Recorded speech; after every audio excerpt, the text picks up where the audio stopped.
Snowman in the Morning with Cole Johnson is brought to you by Penis Water for the ebbs and flows of life. Trust Penis 15 Water. On your mark, get set. Let's go. I can't do it. We'll do it live. Do it live! I'll write it and we'll do it live! Mister, will you please wake up? Montana looking, throwing in the end zone. Caught it! Right! Palmero over the head of Jenks. Uribe charges, throws, out! And the White Sox have won the World Series. And that'll do it. It's over. The Golden State Warriors return to a familiar place. They're on top of the NBA world. We're down to 2, now to 1. Here's Jordan. Yes! It's all over for Chicago. This is Snowman in the Morning. Hey, this promises to be fun. Oh, yeah!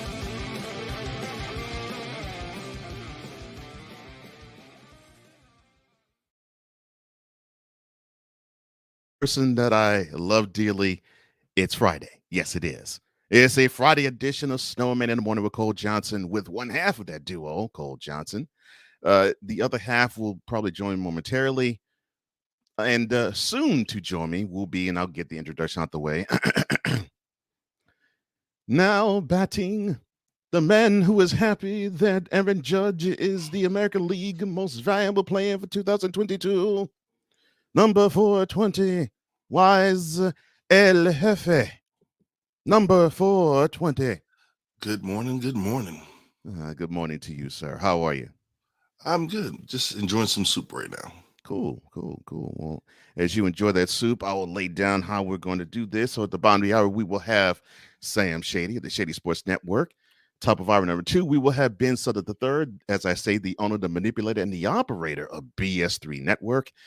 And we will, along with that, in between then and the segment that I think we all wait for every week, we'll do our NFL picks, and then we will conclude with Enter the BoomSHOCKalaka with Chris Bass. Yes.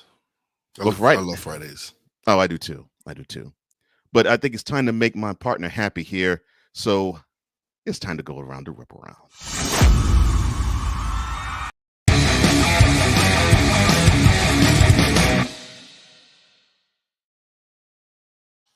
Shall we say we're surprised? No. Aaron Judge, the center fielder / right fielder of the New York Yankees, took home the American League most valuable player, and it was not even close.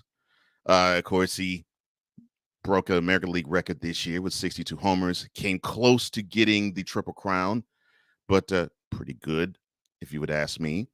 He is the 14th Yankee to win the award, and the first in, and this is why I can't believe, 15 years.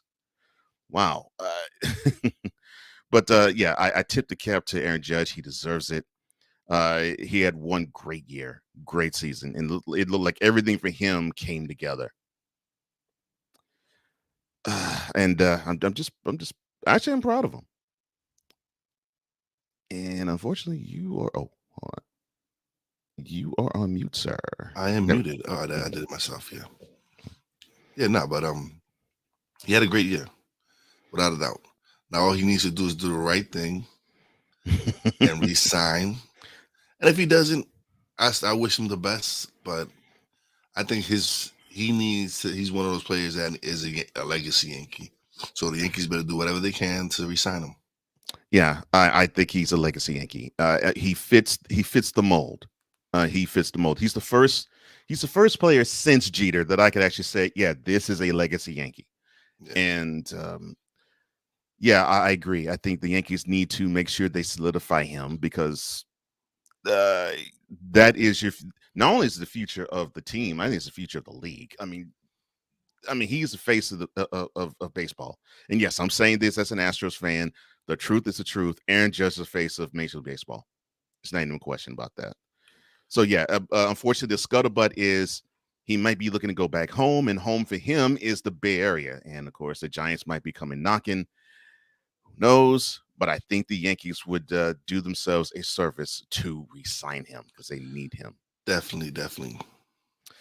Now that's the American League MVP. How about the National League? And say hello to Paul Goldschmidt. Yes, he of the Cardinals. He was selected as the NL's most valuable player. Now he came close to almost hitting the Triple Crown in the National League. 404 on base percentage, 45 homers, 115 ribbies, and a 578 slugging percentage. Now he was considered a runaway winner because he received 22 to 31 place votes. The ones that were in competition were teammates Nolan Arenado and Manny Machado of the Padres. Goldie had a great year. Yeah, Goldie really had a great year. I thought after he got traded from Arizona to St. Louis, he was going to go on the decline. But he's playing some great baseball in St. Louis. I think that might have rejuvenated him. Yeah, and and to your point, thinking that this probably would be the twilight of his career, he did this at 35. So, yeah, and this is not the first time he's flirted with it. I mean, he was runner-up in 2013 and 2015, and finished third in 2017. So this is not a new thing for him. The new thing is he actually won the award. Yeah. But he's actually been an underrated good player for the last decade. So no, he's been one of the if not Freddie Freeman, he might be the best first baseman in National League.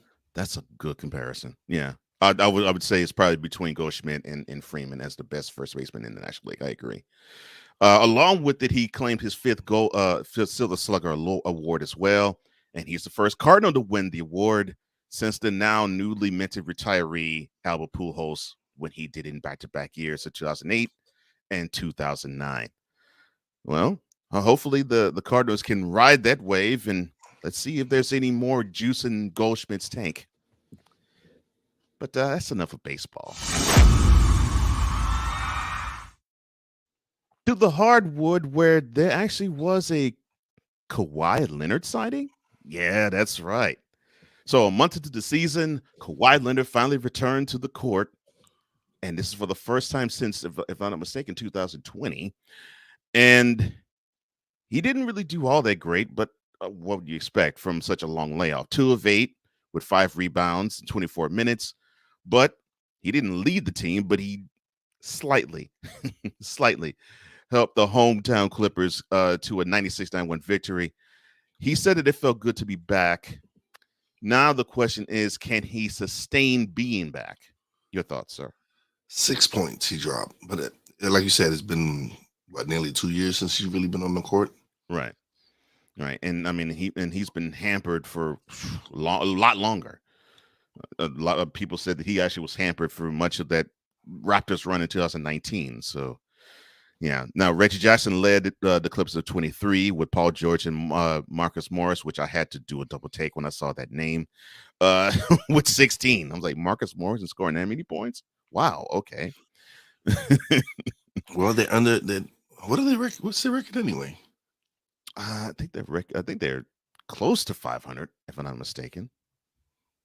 If they have any shot at winning the title, Kawhi needs to be on the court. Oh, that's not even a question. That's not even a question. If they are a serious title contender, Kawhi has to be on the court, and if he misses any significant time, forget about it. That's not even a debate to me. I agree with you. Now that's what the Clippers feel. They feel as though that I think they can be that serious contender because they believe that he could actually be on the court, but they've already dealt with him not being on the court for a month already in this year. Yeah. And their record is 9-7. So if the season would end today, they'd be in the play-in area. But the good news is they're only a game and a half out of the top slot. So the West is right now jam-packed with a lot of contenders. Well, you got the Warriors who are 6-7. Yeah, and right now they're outside of that. Yeah. So yeah, you have, and actually the Clippers are the last team in that bit. 9 teams are within 2 games of the top spot in the West. So this actually might be a really good race as we come down to the wire. But it's only 1 month. We got 5 more to go. Let's see what happens. And then there is the game that was going to be in Buffalo between the Bills hosting the Browns, but now that's moving to Detroit or Detroit. Now, of course, Yeah.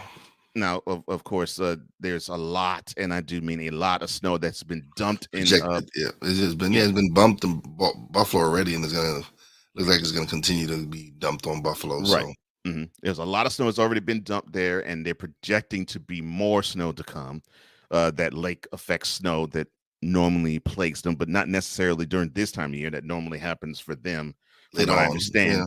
like January, February, sometimes December, but more than likely January and February. But yeah, this unexpected huge deluge of snow has now moved that game from there to Detroit, where they're playing Ford Field. The kickoff is for 1 Eastern on Sunday. And for the Bills, it's easy for them because, well, they play there on Sunday and they will play there again on Thursday when they are the road team as the Lions play them on the Lions, at the Lions traditional Thanksgiving game, which of course kickoff there is 12:30 Eastern. But there's been a lot of griping about, well, come on, you're supposed to play in the elements, and this is ridiculous. I mean, this shouldn't be a problem. And I'm thinking if this game got moved, I don't think it's because of the playing conditions. I think it's because I think people are saying that it might be a public safety hazard for the people coming to the game. Yeah, no, it is. I believe me, I live in the snowy area, so I know. Right. When you get hit with a lot of snow, it is not safe out on those roads. Right. So I would, it would. People wouldn't show up to the game. They would not show up to the game. Well, at least they would. I would hope they wouldn't show up to the game. Mm-hmm. And and it's a little bit different for you because you had to deal with some mountains. So yeah, I'm in the mountains. So that's even worse. If roads ice up, forget about it. So yeah, I totally understand that. And it looks like we have been joined by somebody, but I will do that after we end today's whip around.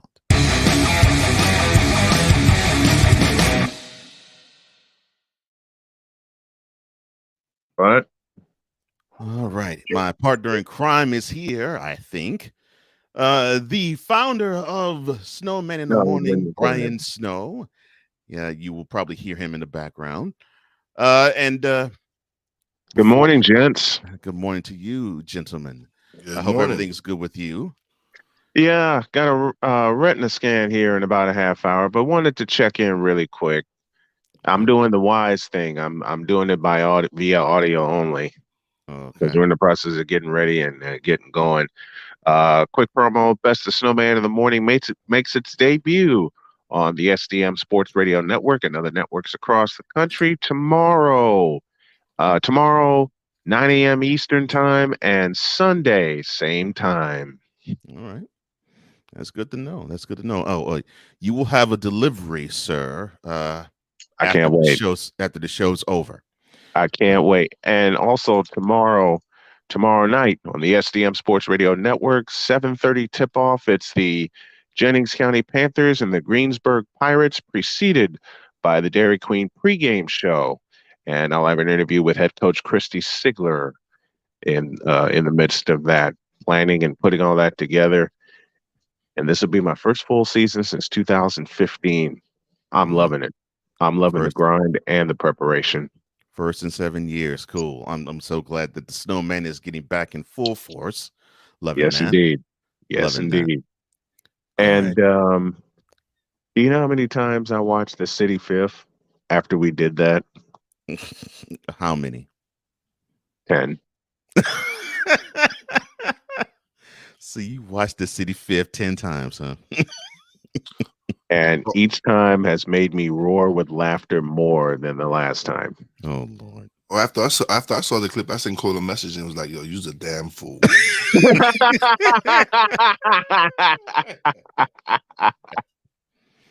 And Wise, I finally audibly cut the don't do it.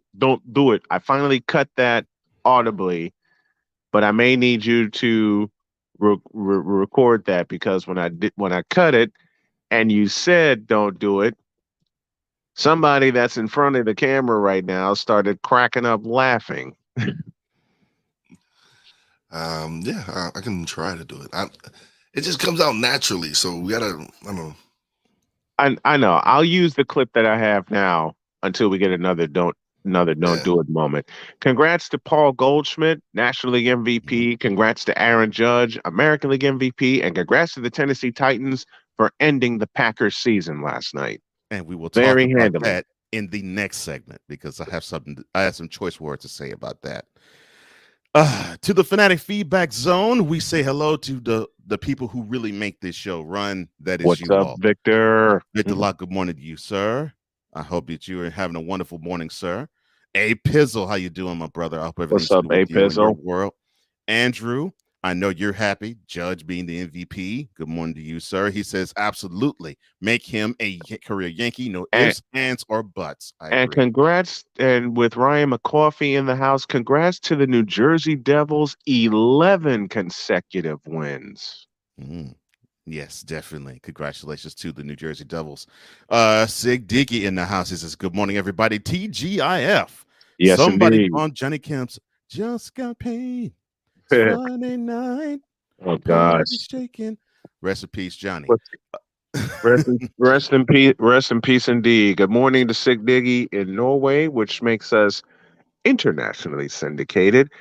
And good luck to the Montreal Alouettes and the Winnipeg Blue Bombers as the Grey Cup is this Sunday at Mosaic Stadium in Regina, Saskatchewan.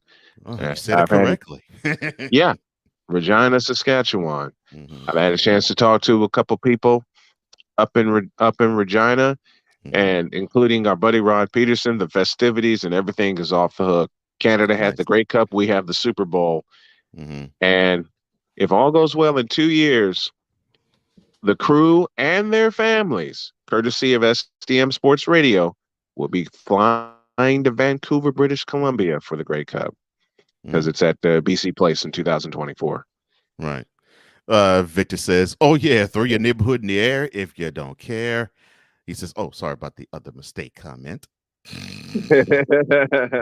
Six says, what's good, A Pizzle? He also weathers well there.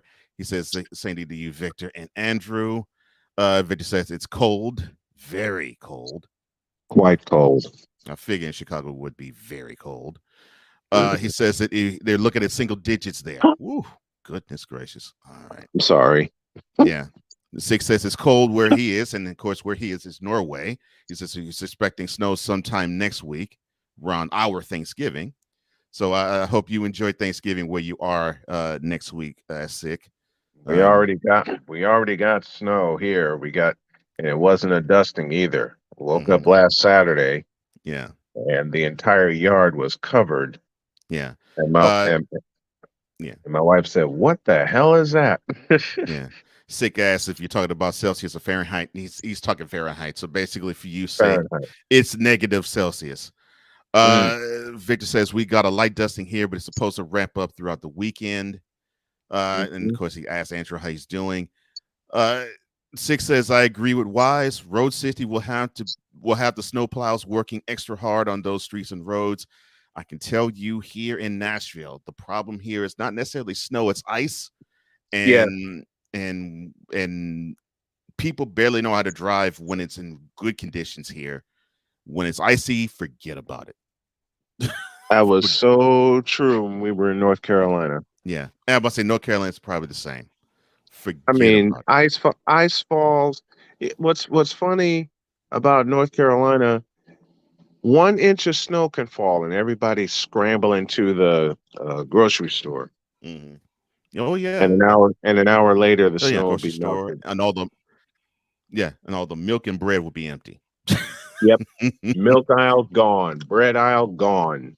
Victor tips his cap to you, Mr. Snowman. Says, good morning, Kingpin. Good morning, Victor. And Ryan, true to form, he says, good morning, gentlemen, and good morning, everyone watching and listening. Today's program is brought to you by the number 11, as in the New Jersey Devils have won 11 games in a row. Keep on fire, New Jersey. Keep on fire. I know you're happy, Ryan. Six says, Vic, wow. we hit -1 or 2 Celtics a few times. Ugh, yeah. Mm-hmm. And Sick also says Snowman and Cole will have to antagonize Wise for that soundbite to come out organically. Yeah, it'll have to be. It'll have to be. It'll be unexpected. It would probably have to be when Brian is able to come here and he plays that Altuve homer off of Chapman 5 straight times. No, I'm over that. And I'll do it with Robert Ford's call. Because with me, I looked at it at Chapman and was like, "What the hell are you doing throwing Altuve a fastball right over the plate?" I look me the one because I heard it over the radio. When I saw it, I wasn't even about yes, the Astros made the World Series. I was about really. You left the batting practice pitch right over to Altuve? Right over the plate. That was a batting practice pitch. Right over the plate. No heat at all. I'm like, yeah, you deserve to have that get smashed. You didn't know buzzes or nothing for that one. That one was just right there. And of course, Robert Ford went nuts. Yo, yeah, as he should have. Robert Ford went crazy. But Wise, I'm telling you, that was the first thought I had. I'm like, Araldis. I mean, you were blowing people away. How in the world you throw that meatball? Blowing people away with 100-mile-an-hour pitches, and then he throws that one. I'm like, yeah, 3-digit heat. But it's like it basically was an 84-mile-an-hour changeup. I'm like, dude, you should know better. And it looks like he's on his way out of the pinstripes anyway. A changeup. Changeup. Mm-hmm. Victor says, yeah, that's what I heard about Dallas. An inch or two on the ground and everything shuts down. Yes. I will add this disclaimer too about Dallas as well, Vic. So you know how in other areas, especially Chicago, you all prepare and you put salt on the roads and all of that. We do brine here in Nashville. Dallas and Houston, they wouldn't put salt, they wouldn't put brine, they will put sand on the roads. I've seen that. But yeah, it's absolutely ridiculous. And it can ice up there often in Dallas. So that's what's really more messed up about that. He says either that or you hear the old familiar heartbeat. Yeah, that's true. Doom, doom, doom, doom. In a world where Ryan says, Sick, tastes great knowing that your favorite NHL team has won 11 in a row. Mm-hmm. And Vic asks, what's your brew for today, sir? So we will now take a quick step away, do a pause for the cause, and when we come back, we'll probably be joined by the one and only Sam Shady of the Shady Sports Network. I'm sure he's a little bit excited and probably a little bit forlorn about what has happened in the past week, but we will get to that. We may even get to some Grey Cup talk as well. You were tuned in to Snowman in the Morning with Cole Johnson. YSL Jefe joining us as he always does every Thursday and Friday. We'll be back right after this. This is Snowman in the Morning.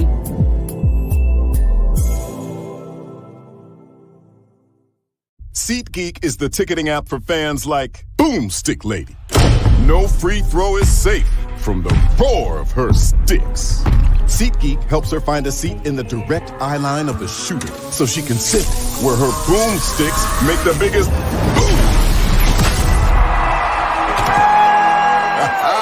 Everybody okay? SeatGeek handles the tickets to sports, concerts, and more, so fans can fan. Have you had a chance to visit the brand new Snowman in the Morning shop yet? You haven't? Then what are you waiting for? Go to our new web address, snowmaninthemorning.com/shop. That's snowmaninthemorning.com/shop, where you can shop for all kinds of items like a coffee mug, a t-shirt, a sweatshirt, a book bag, and everything else that you need to have the same outfits and the same gear that the crew has. And with each purchase, you will be helping the Snow Strong initiative. We got a lot to do in a short time to get there. Go to snowmaninthemorning.com/shop and get the same stuff that the crew has. And when you do that, tell them Snowman sent you. Thanks. This is a BS3 Network presentation. Politics. They'll write the law, but they'll enforce it differently. Is that going to apply both ways? Religion. God never said that we can't reason together. Matter of fact, he said, let us sit and reason together. Relationship. I believe that everybody wants and needs somebody. From a man's perspective. They say, girls, if I put some polish on that and get him to buy some different clothes, girl, he could be a winner chicken dinner. Join the thought engineer. There's nothing wrong with me developing my piece and you developing your piece, but understand the goal is to come together. And comedian John Yogi. Negro, I don't need you putting on no chapstick up there in the pulpit. You do that over there in your chair. Get ready for Man Talk Monday. Woo! Live every Monday at 7 p.m. Central.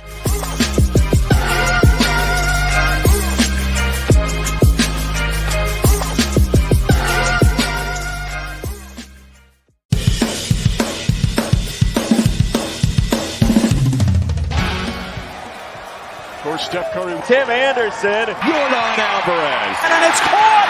Deebo Samuel with the catch. Michael Jordan can sense it. The throw just got the king. BS3 Network. The hottest of hot takes. The coldest of cold hard facts. This is Snowman in the Morning with Cole Johnson. Weekdays at 8 a.m. Eastern.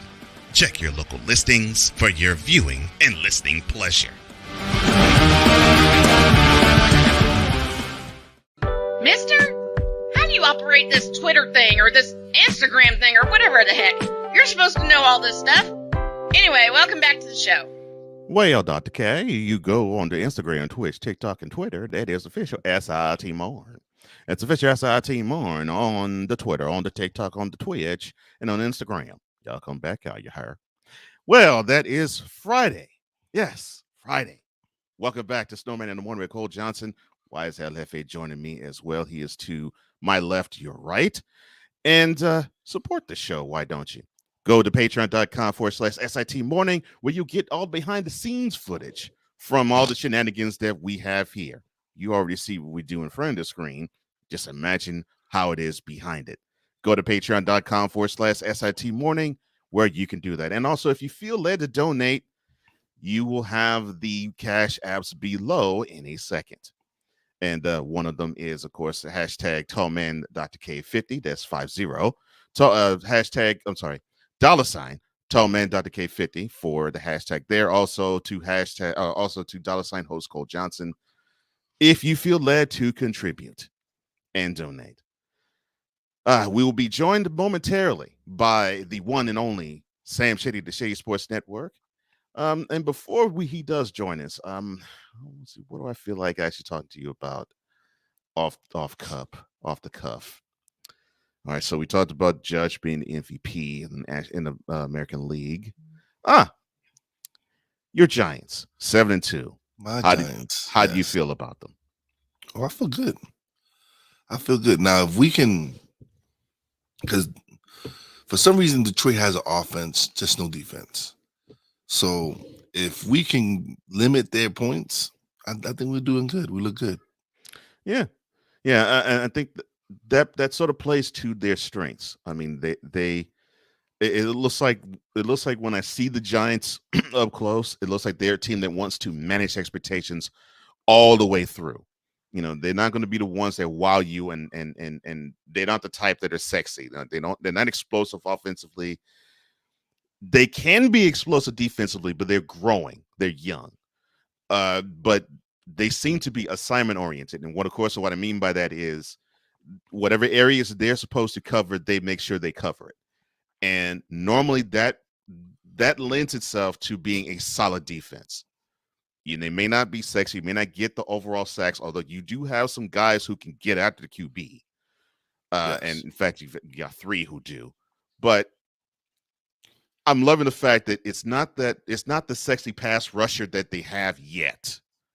But in order to execute against this team, you have to make sure on offense you do all your due diligence, you dot all your I's, you cross all your T's, and making sure that you can get the Giants off their timing.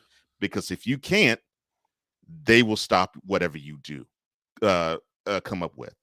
So they're not sexy, but they do the job, and I like that about them. And I think that gives a lot of teams fits. They get put in a position to be themselves. Wink puts them in a position to. He uses his pieces correctly. He knows what his guys can do, and he puts them in a position to succeed. That's the one thing about Wink Martindale. Of course, he's the former Ravens defensive coordinator. Now he's a defense coordinator for the Giants, and that I think is the key ingredient to the success of the Ravens D. Is that okay? We may not have the shutdown corner, we may not have the stud pass rusher, we may not have the guy who can clean up every mistake possible at middle linebacker, but if all 11 can do their jobs, we don't need to have that one stud to take care of everything. And when you have that mentality, I think that is where you can really make good hay. And then that is when you will have people who can become shutdown corners, people who actually can be that stud pass rusher from the edge. You can have the space heater up the middle, and you can have the linebacker and the Mike linebacker who can look at everything and say, okay, if you're out of place, I got you. That's when you can normally have that type of atmosphere for all of those things to come up. Well, we're gonna miss McKinney. He's gonna be out. He's out 2 to 4 weeks with a broken hand.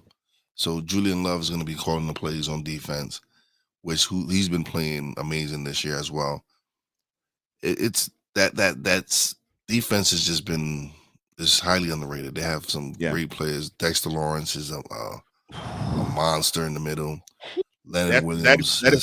That is my, other than Saquon, that is my MVP of the Giants. That's he is a monster. Yeah, he's just been dominating. He's been dominating in the middle of that line. Yeah, and if you can control the line on both sides, that's what you can control the game.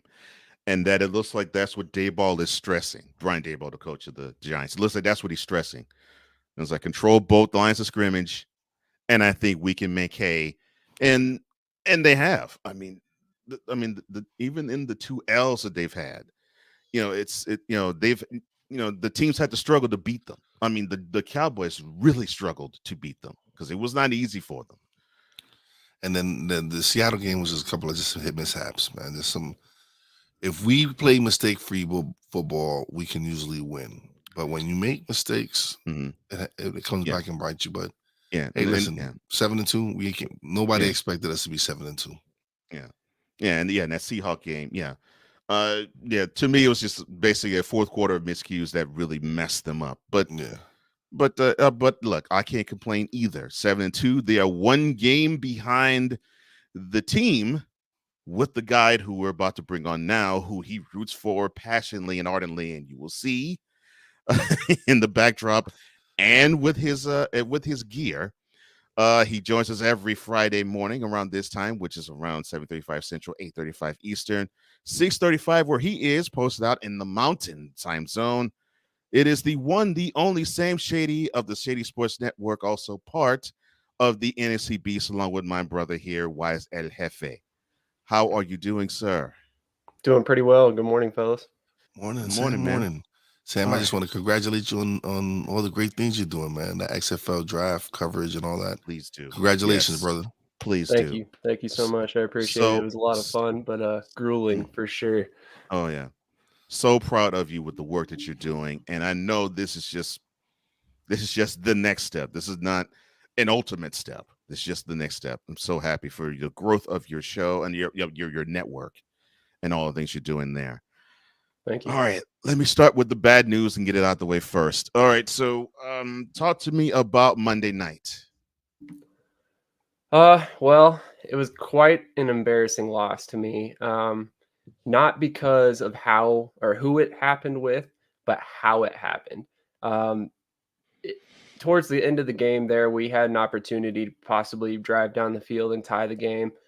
We ultimately failed on that drive. And then on the subsequent defensive drive, a penalty basically killed any chance we had of coming back and ultimately tying or winning the game. And it was one of those bonehead penalties that could have been avoided I believe it was Brandon Graham actually. Yeah. Hit Yeah. Taylor Heineke after he kind of gave himself up and he was down, and it resulted in a roughing the passer, as it should have. By the way, that was the right call. Yeah. But it definitely altered the game, and to me, that was a bonehead mistake by a veteran team, and it didn't have any place in the game. Yeah, I've said that too. I was like, yeah, I may personally disagree with the integrity of the rule, but you look at the penalty, it is what it is. I mean, it is that is roughing the passer. I mean, if quarterback gives himself up and you still hit him after the fact, yeah, you're gonna get that flag thrown. So yeah, I agree with you there. And credit to him for actually taking credit for that too. It's like, yeah, that's my bad on that. I should know better. The most alarming thing that I saw about that game was a team that normally doesn't. They have the tools to do it, but they don't really execute as well in doing it, and that's running the ball. You don't really hear the Commanders actually dominating games running the ball, but of course they have Gibson and Robinson in the backfield. Seeing how they controlled the game with the offensive line of scrimmage versus the defensive line for the Eagles, that was the most alarming thing that I saw. So before we get to the two signings and making you happy, talk to me about the importance of Jordan Davis. So I want to preface this by saying the Eagles defense was never really defending the run all that well prior to Davis's injury. True. But after Davis's injury, I want to say it was somewhere in the neighborhood of almost 6 yards per carry. That is insane. That's like elite level running back production in like a single game. And that was a whole, multiple game stretch that we were giving up right after Davis's injury. So yeah, I mean, after watching what Houston did to us 2 weeks ago, and then what Washington did to us this weekend, or Monday night, sorry, it was embarrassing. I mean, it was like we were neglecting the run defense, knowing full well that Davis probably isn't going to be back right away. That's why he's on injured reserve. And there were guys out there that could have come in prior to last weekend and maybe been the difference in that victory. Yeah, that was the one thing I noticed. I was like, wow. I didn't realize that big of a presence would be him. I mean, this is a rookie defensive tackle. I did not think that presence would be missing that badly. But man, was I wrong. And I'm not even talking about Monday's game, when the game beforehand, when they were in Houston playing the Texans, and Dameon Pierce was gashing that defense. I was like, wow, they're really missing that presence in the middle. But exactly. But I say that to lead into the two signings that the Eagles got this week. So they signed former Chargers defensive tackle Linval Joseph, and then the very next day they signed former Lions and Bucks and Dolphins, I believe, too, defensive tackle Ndamukong Suh. Both defensive tackles, of course, they have never really worked with each other, but they get a chance to work with each other now. Before we add the Jordan Davis component into play, how well do you think that Joseph and Suh can plug up the middle? Oh, very well. If I was going to pick two free agents to bring in for our run defense to try and fix this, Linval Joseph probably would have been at the top of my list because he was a cheaper guy. He's a lesser known name, but he's very, very good at two gap schemes, and that's what we need him to do. And then also Ndamukong Suh, I mean, everybody knows that guy's a mauler. He always has been. He may not be the most popular player in the league. In fact, he's probably one of the most dirty players in the league. So my worry with him is obviously the penalty situation, but at the same time, we're not talking about an every down starter here. We're talking about a guy who's going to play situationally in a rotation with Fletcher Cox and Javon Hargrave and Linval Joseph as well. And then as well, Milton Williams, who splits time between defensive end and defensive tackle as well. So there's a lot of guys in that rotation, but the thing is we now have those big bodies that can come in in obvious rundowns, which we saw against Washington in particular on third down this past week. Yeah, in which we were dominated on third down. I believe they converted almost 70% of their third downs, and that's well above the league average. So, I mean, that shows you how bad it was. And I think Howie Roseman's telling the world, we're all in on 2022, where we need to win before we sign Hurts to a big money contract. Yeah, I agree. I think that was the message that was sent this week.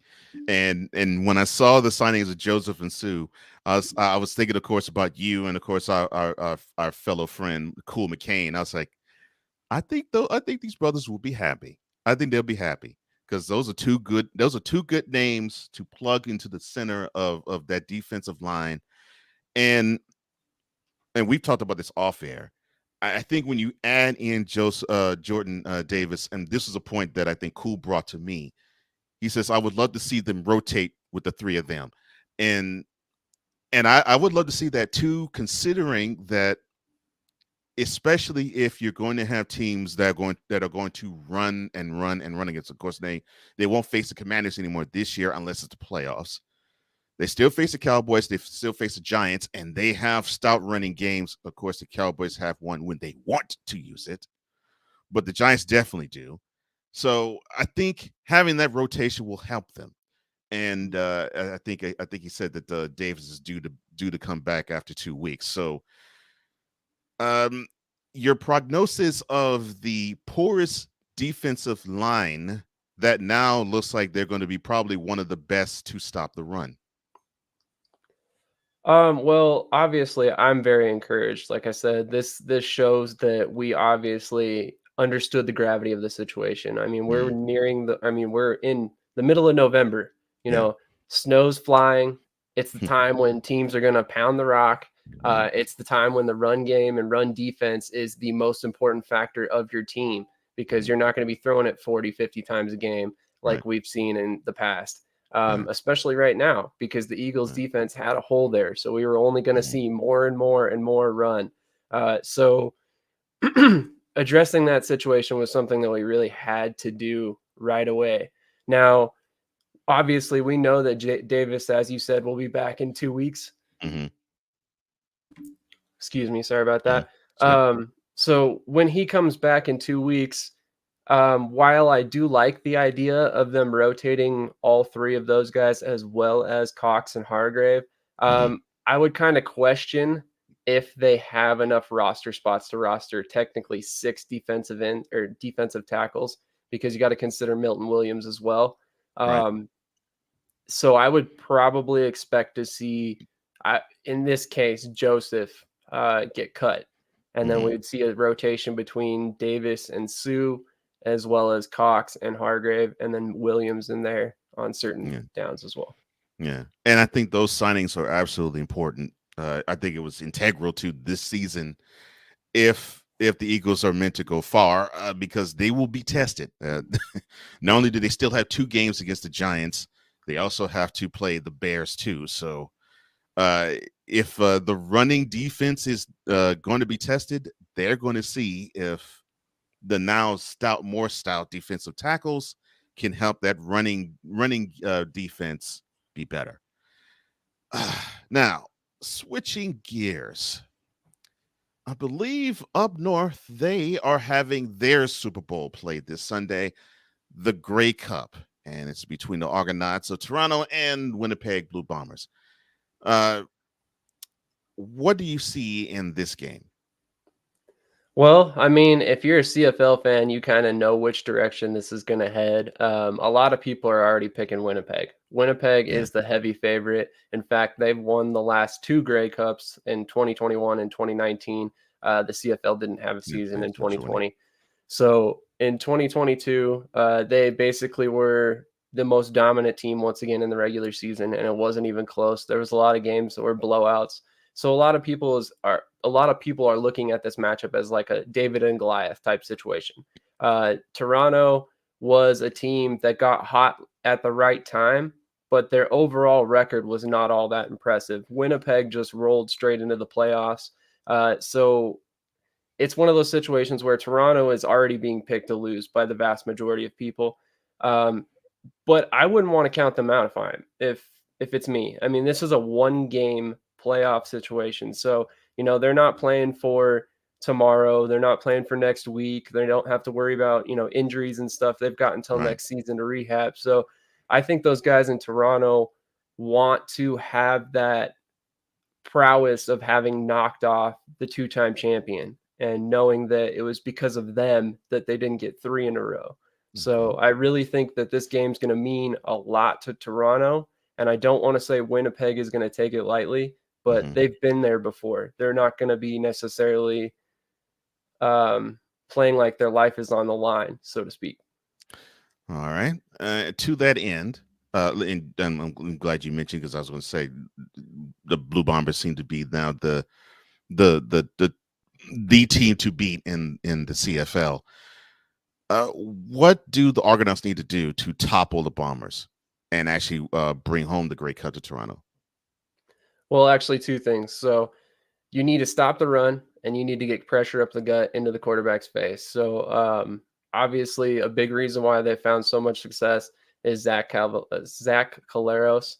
He's one of the better quarterbacks in the league. So if you can get pressure early on and stifle the run game, this offense is going to be basically negligible. It will be completely irrelevant, and their defense will not be able to stop Toronto's offense in a situation like that where their offense isn't playing ahead. Yeah.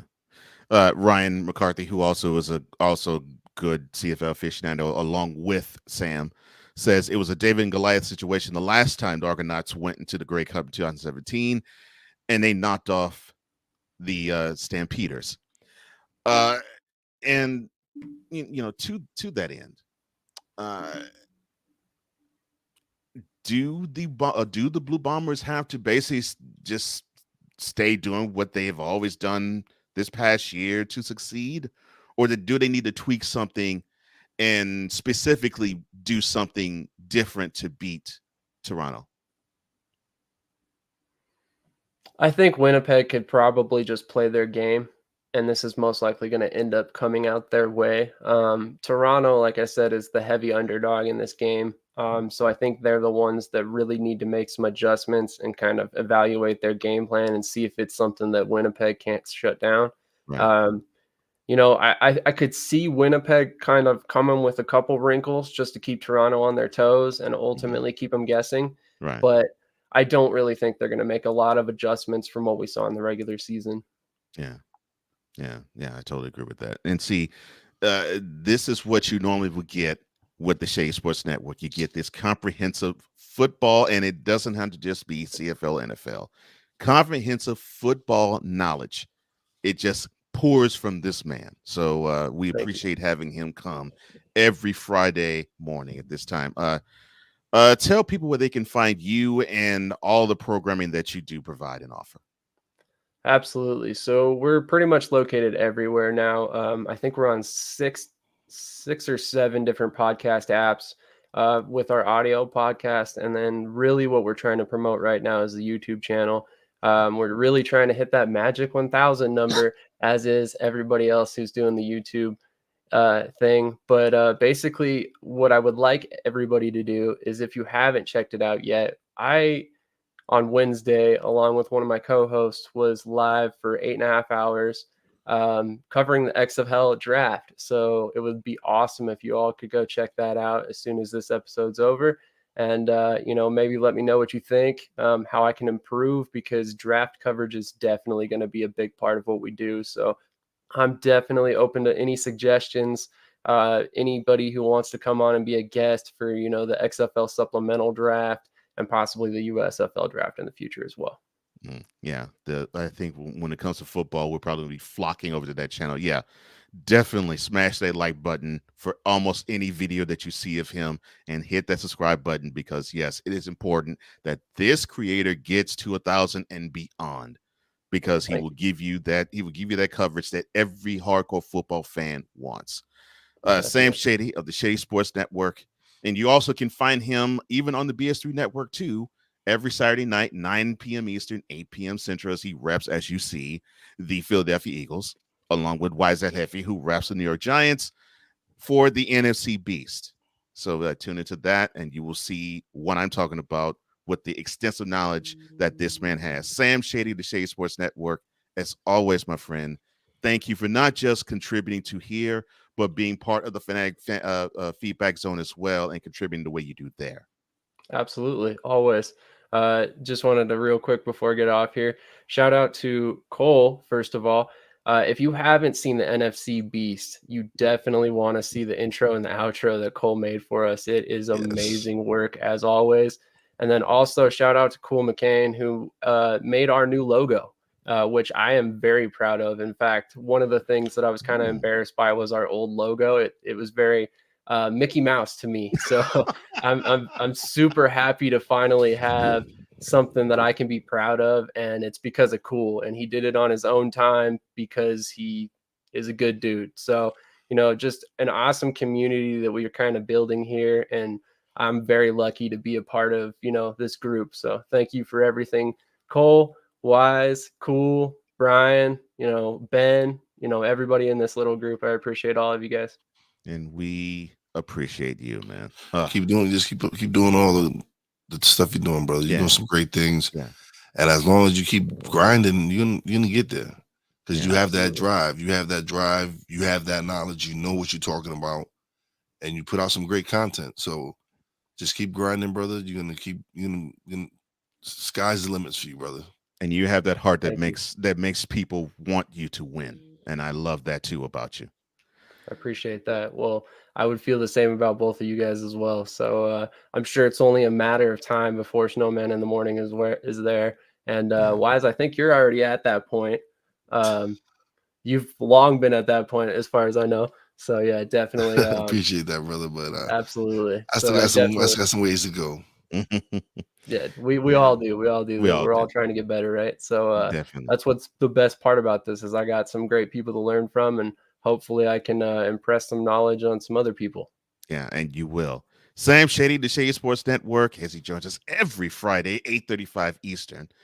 And we appreciate you as always. Thank you again, Definitely, sir. brother. We do. Definitely. Have a great weekend, guys. You too, my man. That's Sam Shady, the Shady Sports Network, as he joins us every single Friday. Wonderful, wonderful knowledge in the world of football, XFL, USFL, CFL, the Arena League, NFL. Doesn't matter. Just football in general. You will get comprehensive content from that channel and from that man in general. Bro, he brought up a great thing. This community we have here. Yeah. And that's one of the brightest spots that we have is this community.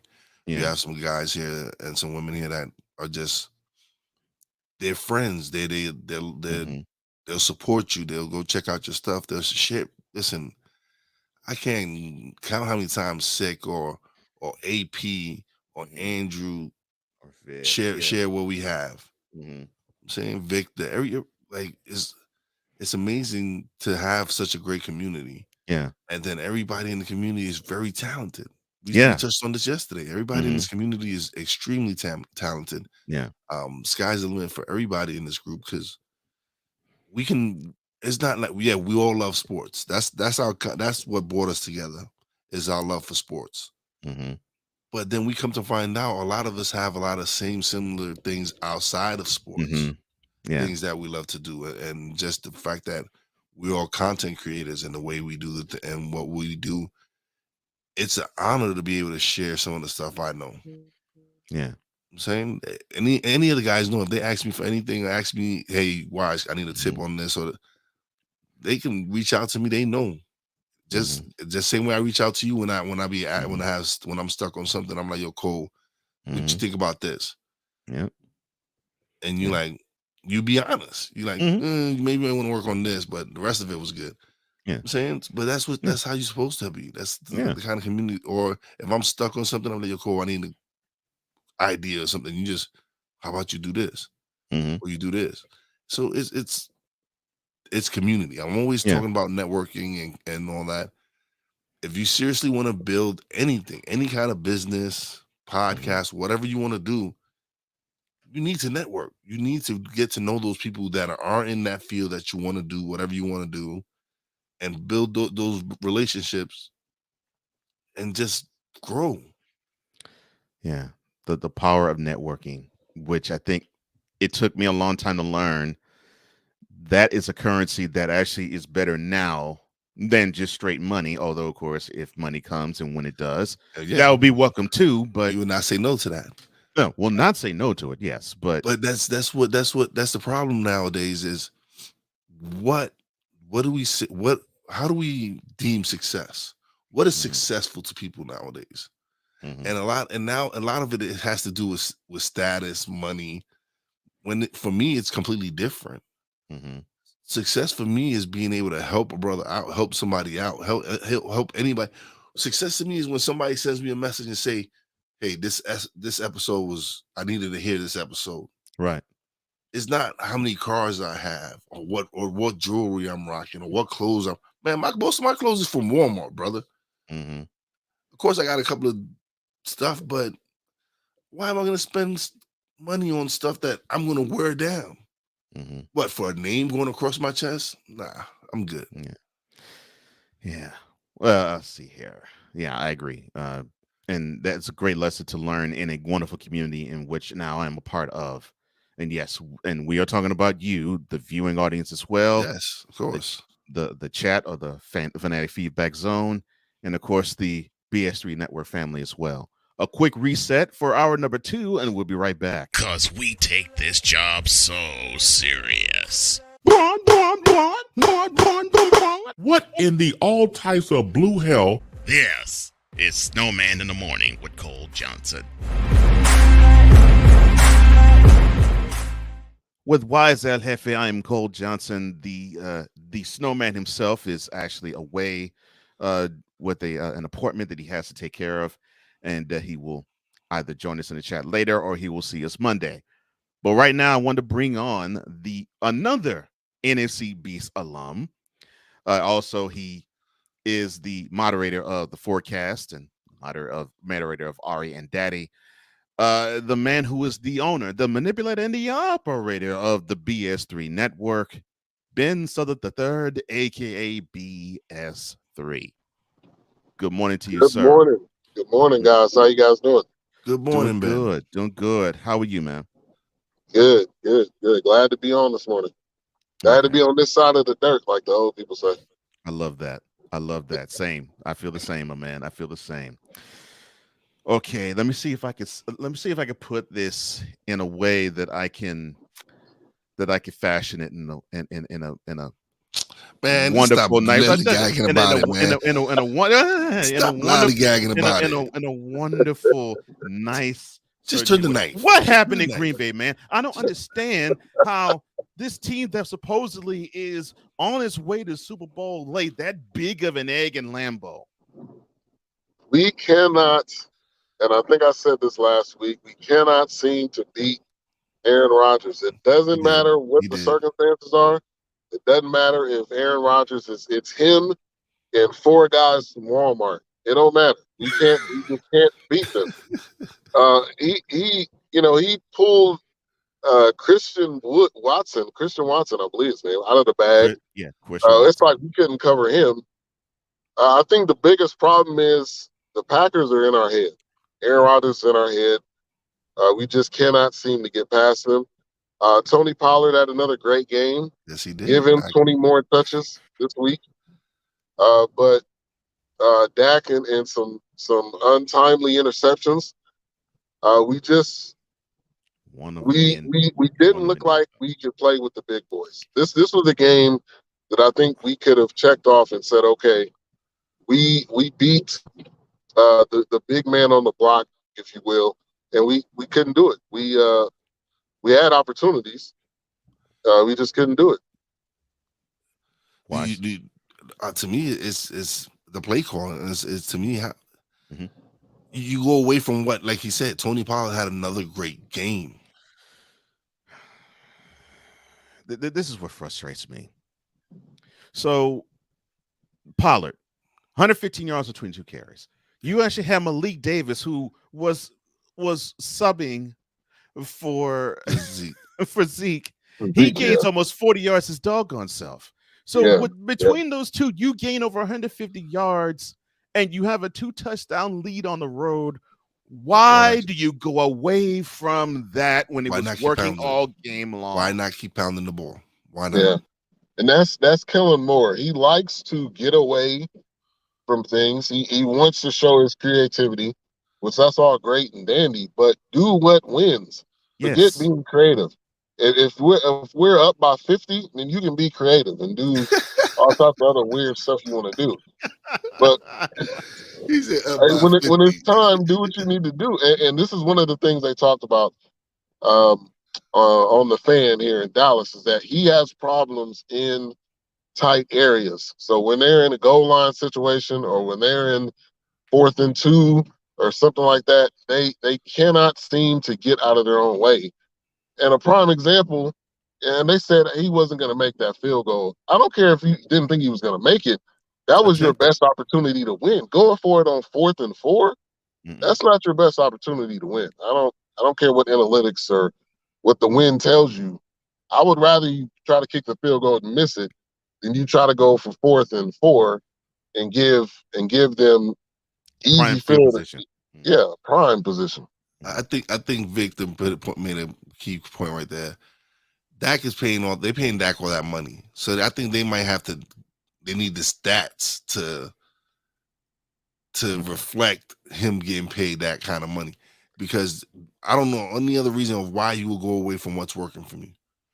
I will pound the rock all day. That's why I love Mike Kafka. He doesn't want to listen, Daniel Jones he knows what Daniel Jones' capability is.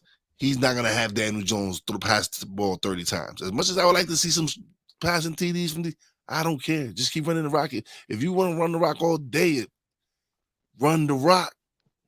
I do not give a crap. The quarterbacks get paid mostly by putting W's on the board, not having 300-yard games and L's. And if they want to legitimize Dak being the QB, keep winning games the way that you've been winning them before, and the way you've been winning since Dak's been back too. I mean, you had 2 previous games where the running game was the difference. I don't recall seeing Troy Aikman pass the ball 40, 50 times. Never. No. Yeah, And he didn't have to. Exactly. He had the greatest running back of all time.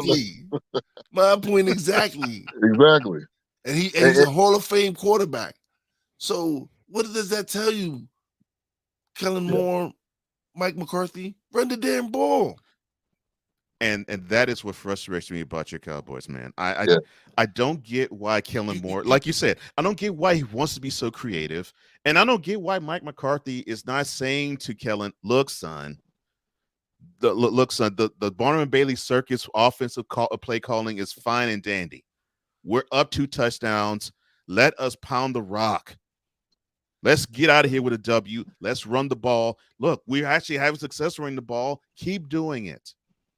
You think it frustrates you? I can imagine how Ben feel. Yeah.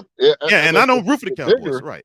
The bigger thing too is kind of to what Wise was saying is game management. We're fine when it's quarter 1 all the way up to the 4th quarter with 2 minutes left.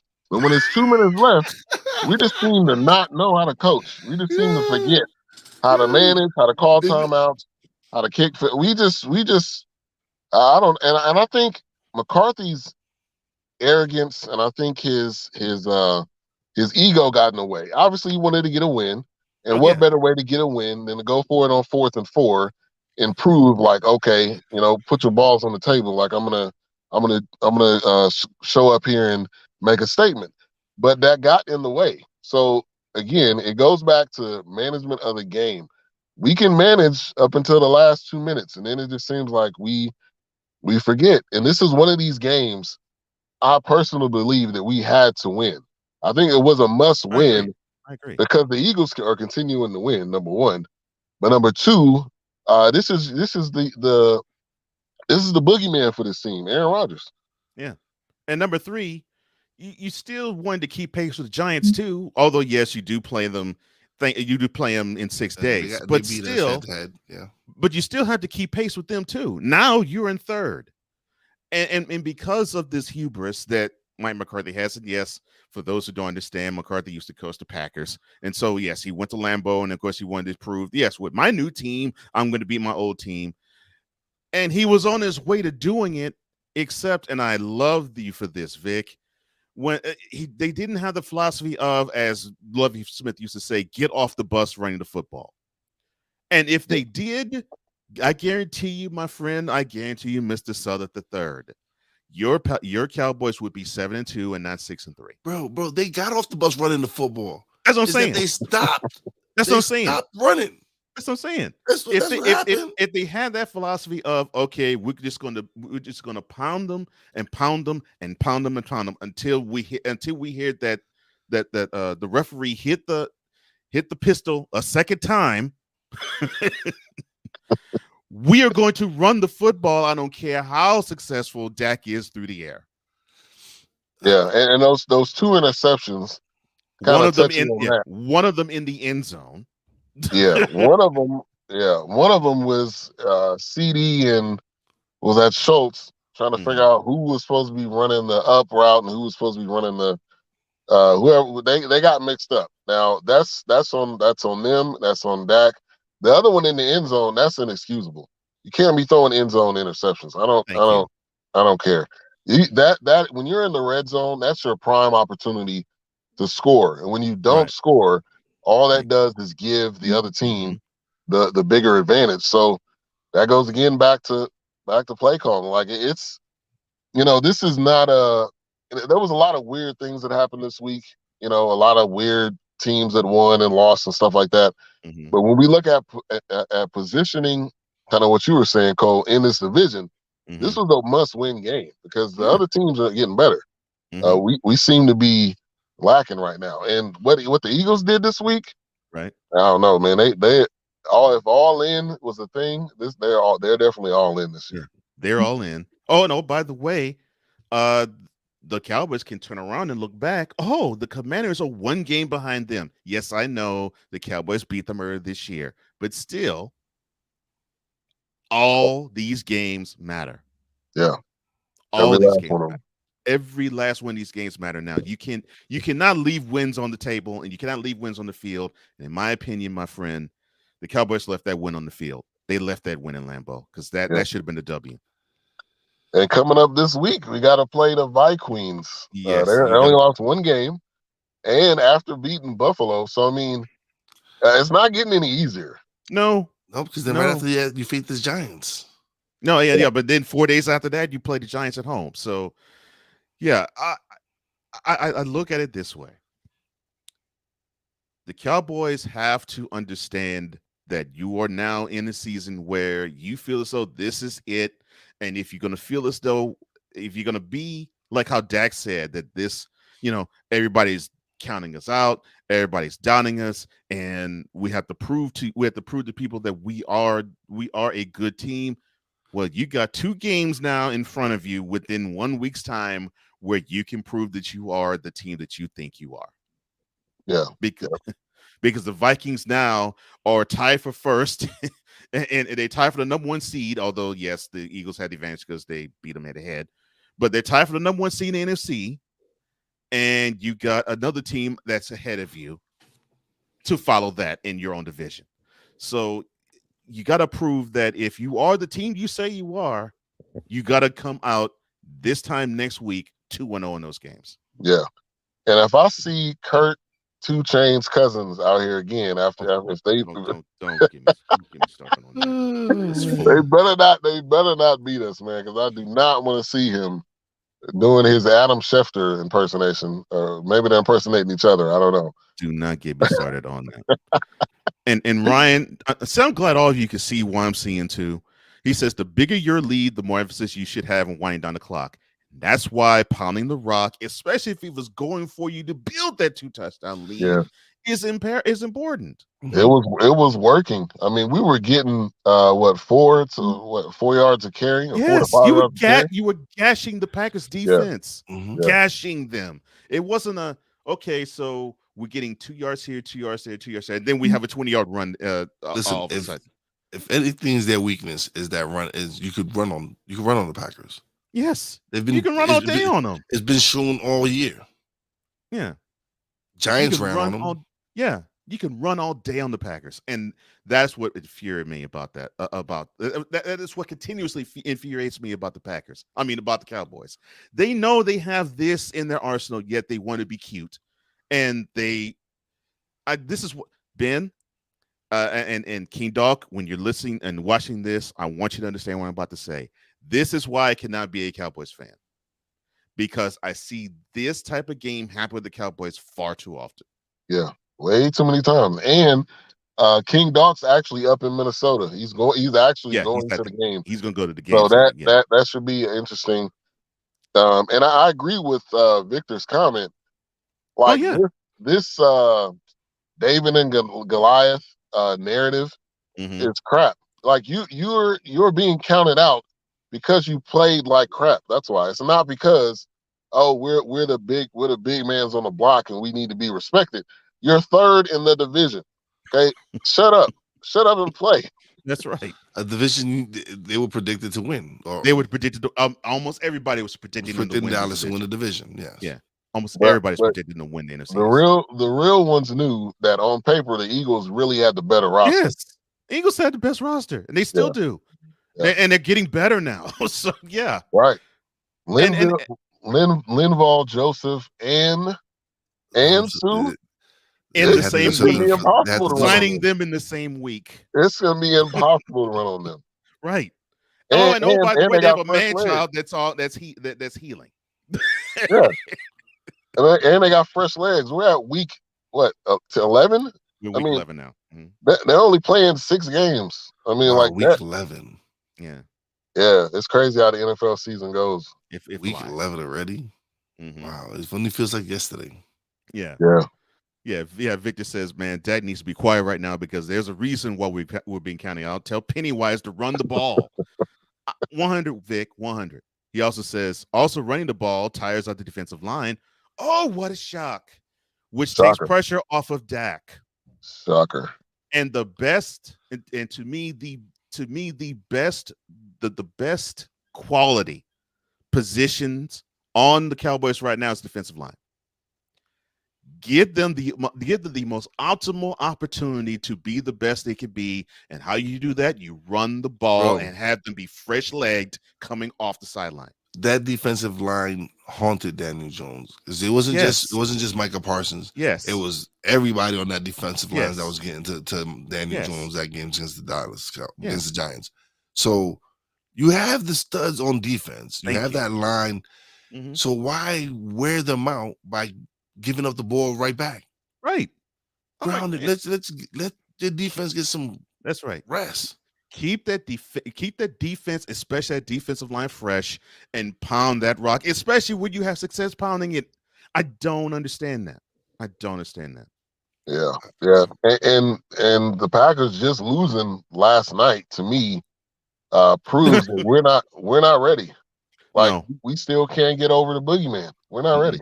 No. And this is what's even sadder about that, Ben. The Titans actually said that they weren't going to start a few guys. So they were undermanned and still beat the Packers by double digits in Lambeau. Because they got full dose of Derrick Henry. Oh, and Derrick Henry did not run for 100 yards, but you know what he did? They kept pounding it with him, and it worked. Those 28 carries, it made the play action viable. Because then at the goal line, they thought he was going to run it in. What my boy do? He passed it. Yeah. It opens up so many different dimensions of your offense when you can run the rock. And I'll keep saying this until the cows come home. Dak Prescott's best ability is play action. Why they don't play action with him more often, I have no idea. I think that's one of a lot of quarterbacks' best ability is that play action. Because you're getting some time. Because now they're thinking you're running a rock and you got a little bit extra more time to pass the rock. Yeah, he did. Yeah, he did. Especially when you have, especially when you have a back like Pollard. Like Pollard, man, anytime he touches the ball, it's electric. Like it's. I don't care. I don't care if Zeke's coming back this week or not. Anytime. I don't care if Zeke's coming back this week or not. Pollard needs more touches. No question. Yes. He's an attitude runner. He's shown he needs to carry the rock 25 times. He's an attitude runner. And what I mean by that is, but he's fast. He's fast. He'll hit you.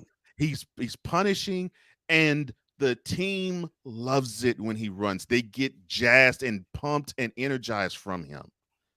So more of him would be a welcomed addition to the whole Cowboys team. Less of them, and you get the results that you keep getting like you did Sunday. Right. And like I said last week, do not give Aaron Rodgers time. What did we do?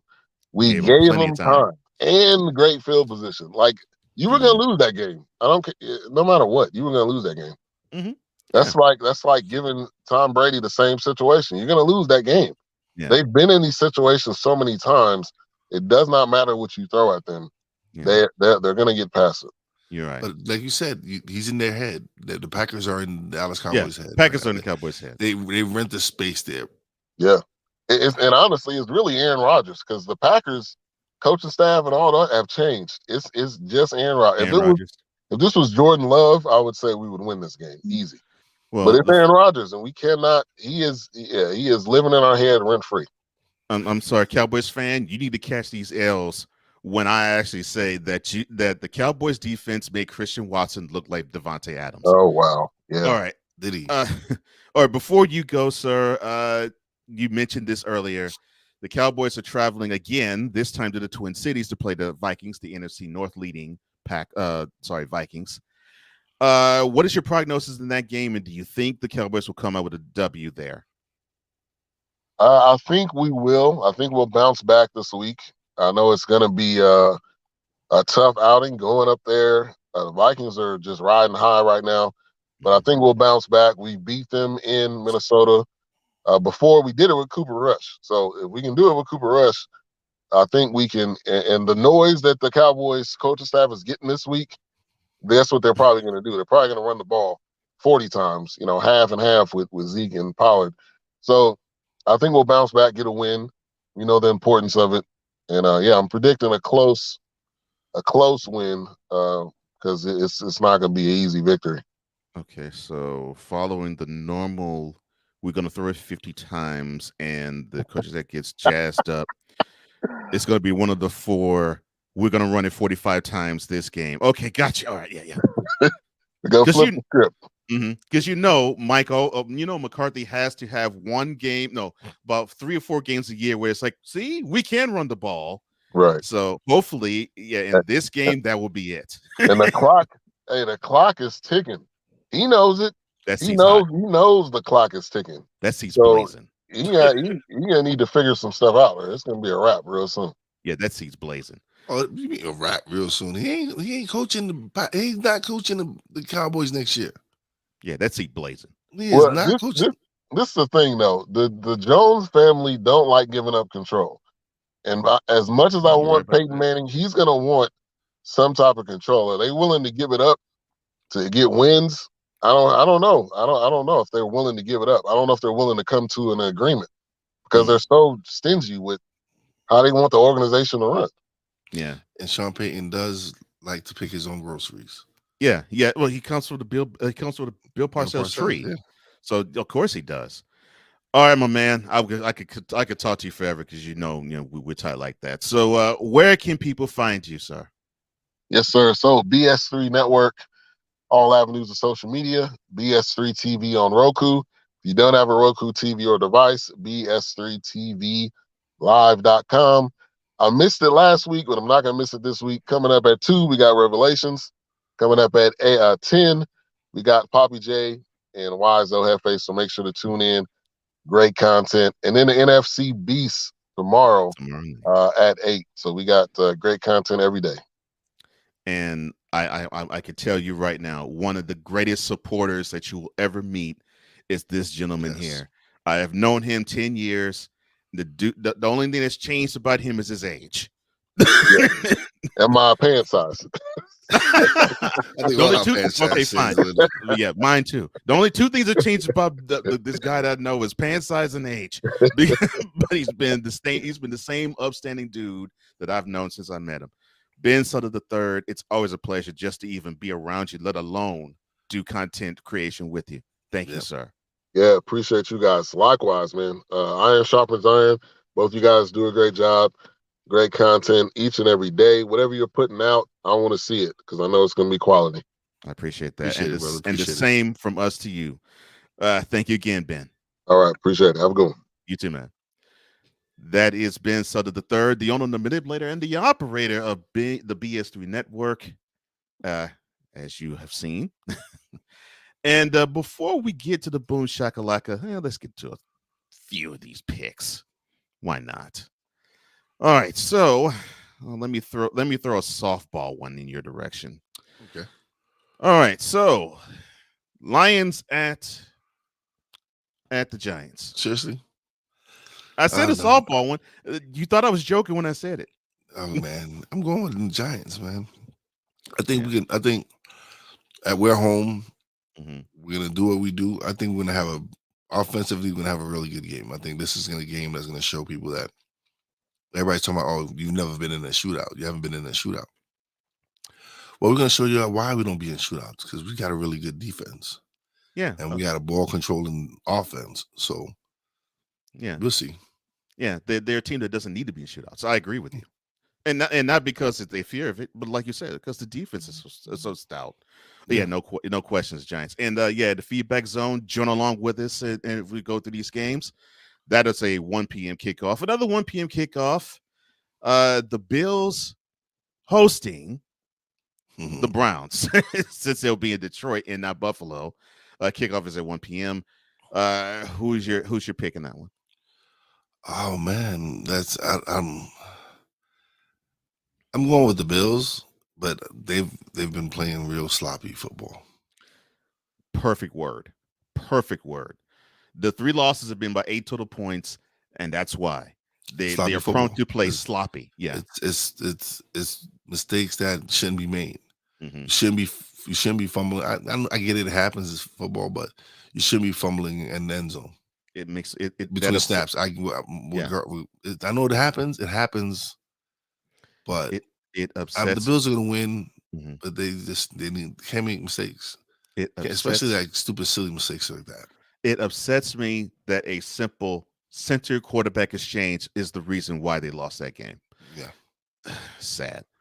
The Colts hosting the now 1-loss Eagles. Who do you have there?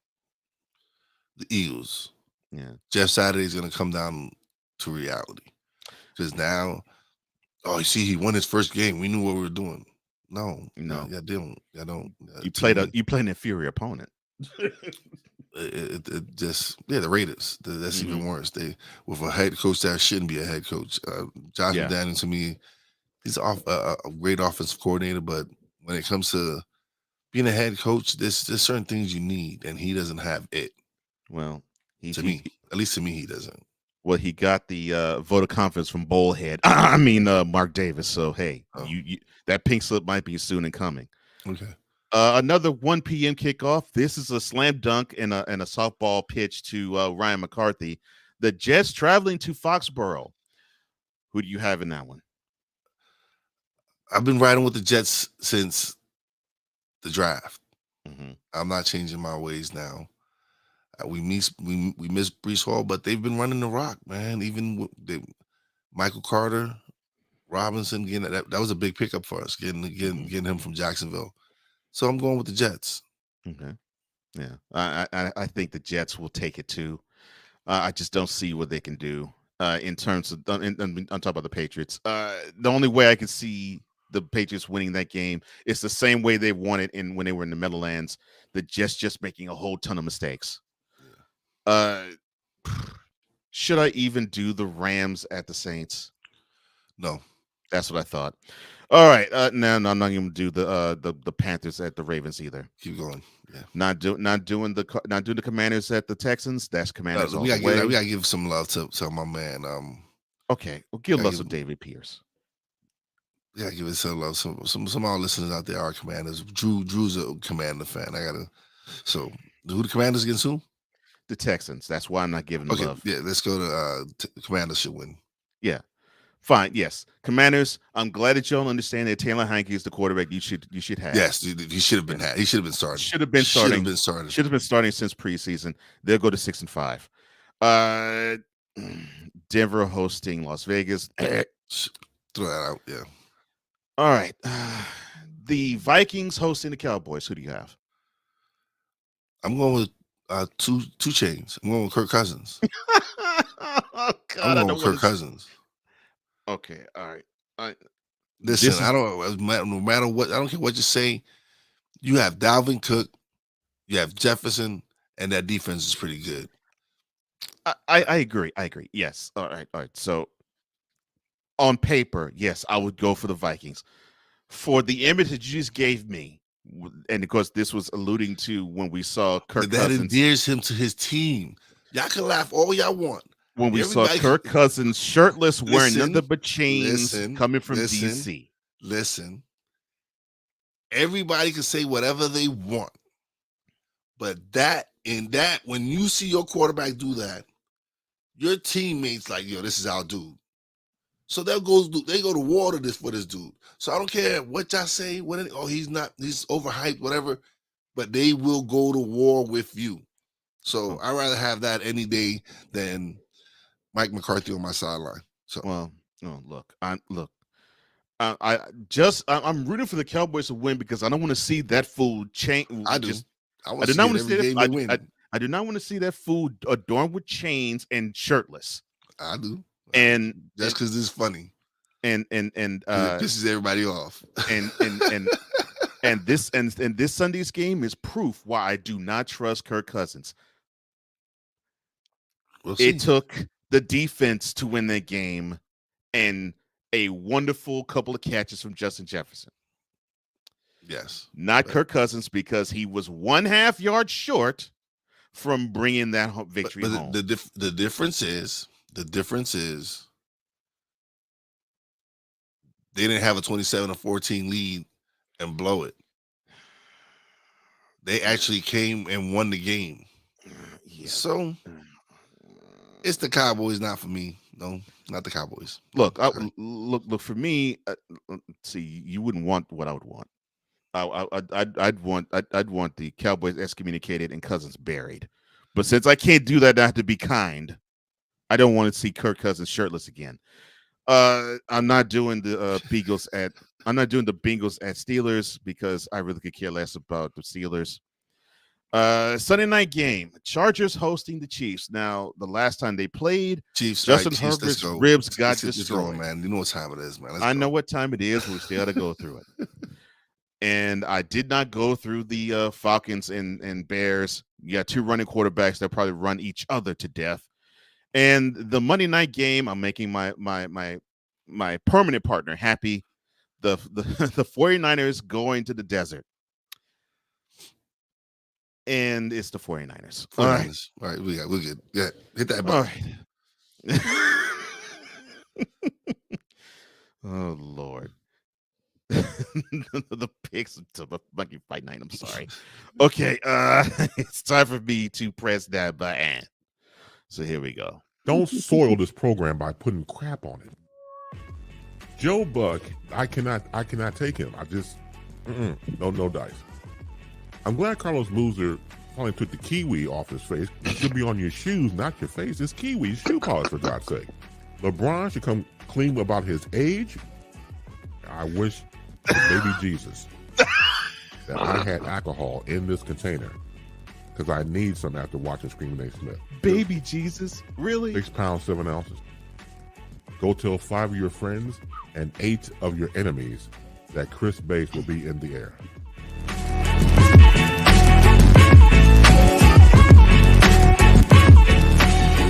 That's right. We have hit that button. It is BoomSHOCKalaka time as we are joined by the one, the only, the man behind Baseline and Chris Bass Interviews, Chris Bass. How are you, my brother? Man, I am great, and a hearty BoomSHOCKalaka to you, the mad scientist, and of course to Wise All. and our brother Rain Man, and everybody in the chat room. Good morning and a BoomSHOCKalaka to all of you. Definitely. Victor says, let's get the bass going. Hey, Pistol says, oh, here we go. Yeah. And Andrew's saying bass time. Look, my friend, you are as anticipated to come on this show from them as you are from us. So I will. For your story. They've been waiting for your story, bass. Yes. So I will now.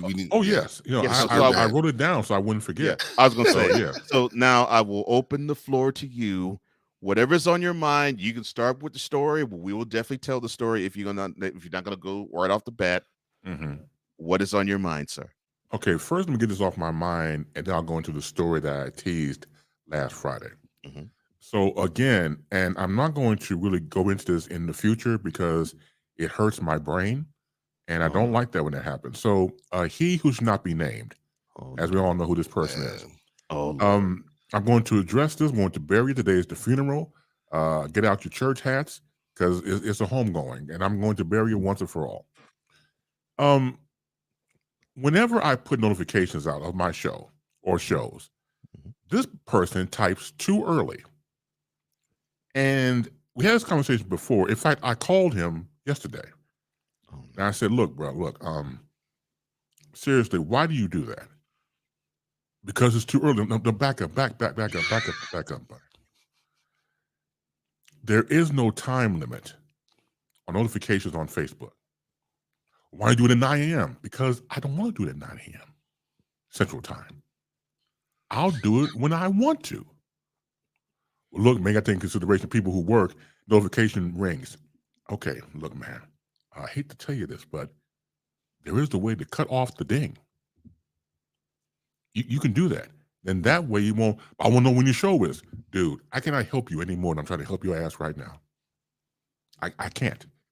Now, wherever you don't smoke, you better start to consider smoking. Now, whatever your vice is fine. Maybe if you smoke, maybe if you drank, maybe the cells in your mind will regenerate. Because right now, you're SOS and DOD. You're stuck on stupid and dangling on dumb. It just has to come to an end.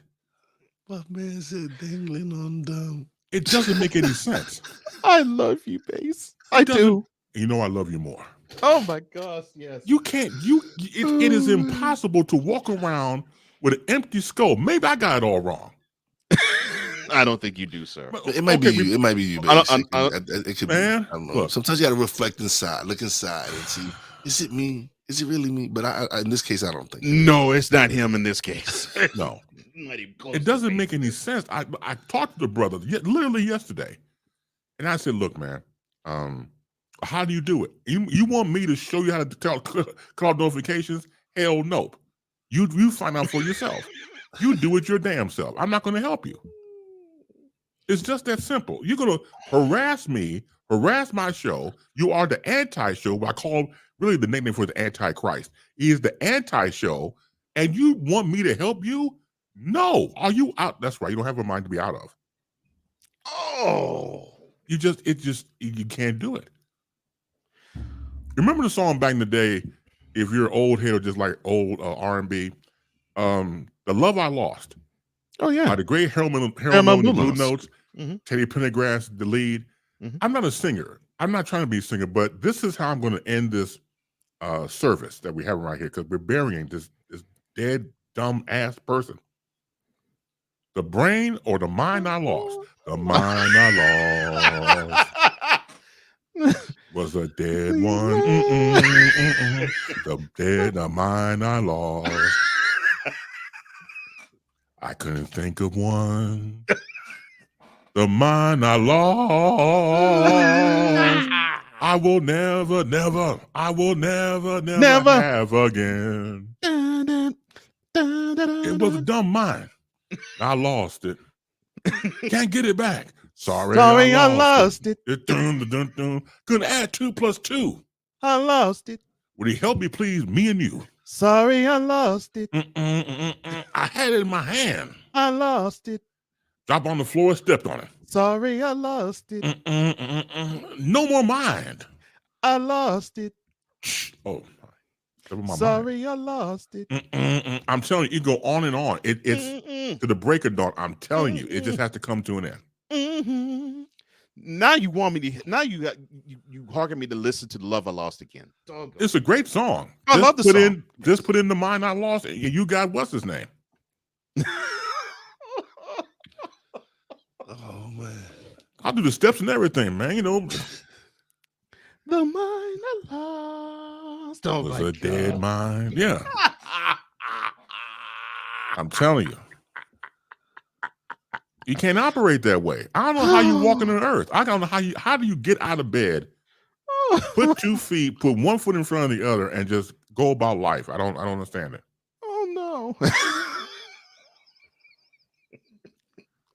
So that's the end of that. I can't take no more. The mind I lost. The mind I lost. Yeah. Gosh. Oh Lord. Oh. Yep. Sorry, I lost it. Yeah. I was not picturing. I was going to hear Harold Melvin the Blue Notes today, which is one of my favorite groups ever. Yeah. But I'm glad that you brought them into the forefront. I'm telling you, Doc. It just and for me, this is someone who, sadly, I consider a good, close personal friend.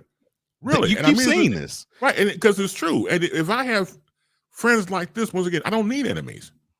I don't, because once again, he's a radio guy. In the business for a long time. I told we met as instructors at Illinois Media School. I'm one of the first people I met. Good dude. Until. Until. So after until, that's all I got. And so when you try to work with a person, when you try to save them, they can't be saved. You can't do intervention. And remember I told you about Stupid University? If he went to Stupid University, if people Stupid University would say, man, you stupid. That would be insult to stupid people. You on a whole different plane. Don't we have something for that? Did he say Stupid University? Yes, he did. Yes, so I realized that I think even though it's not advertised, right, there has to be a place for stupid people.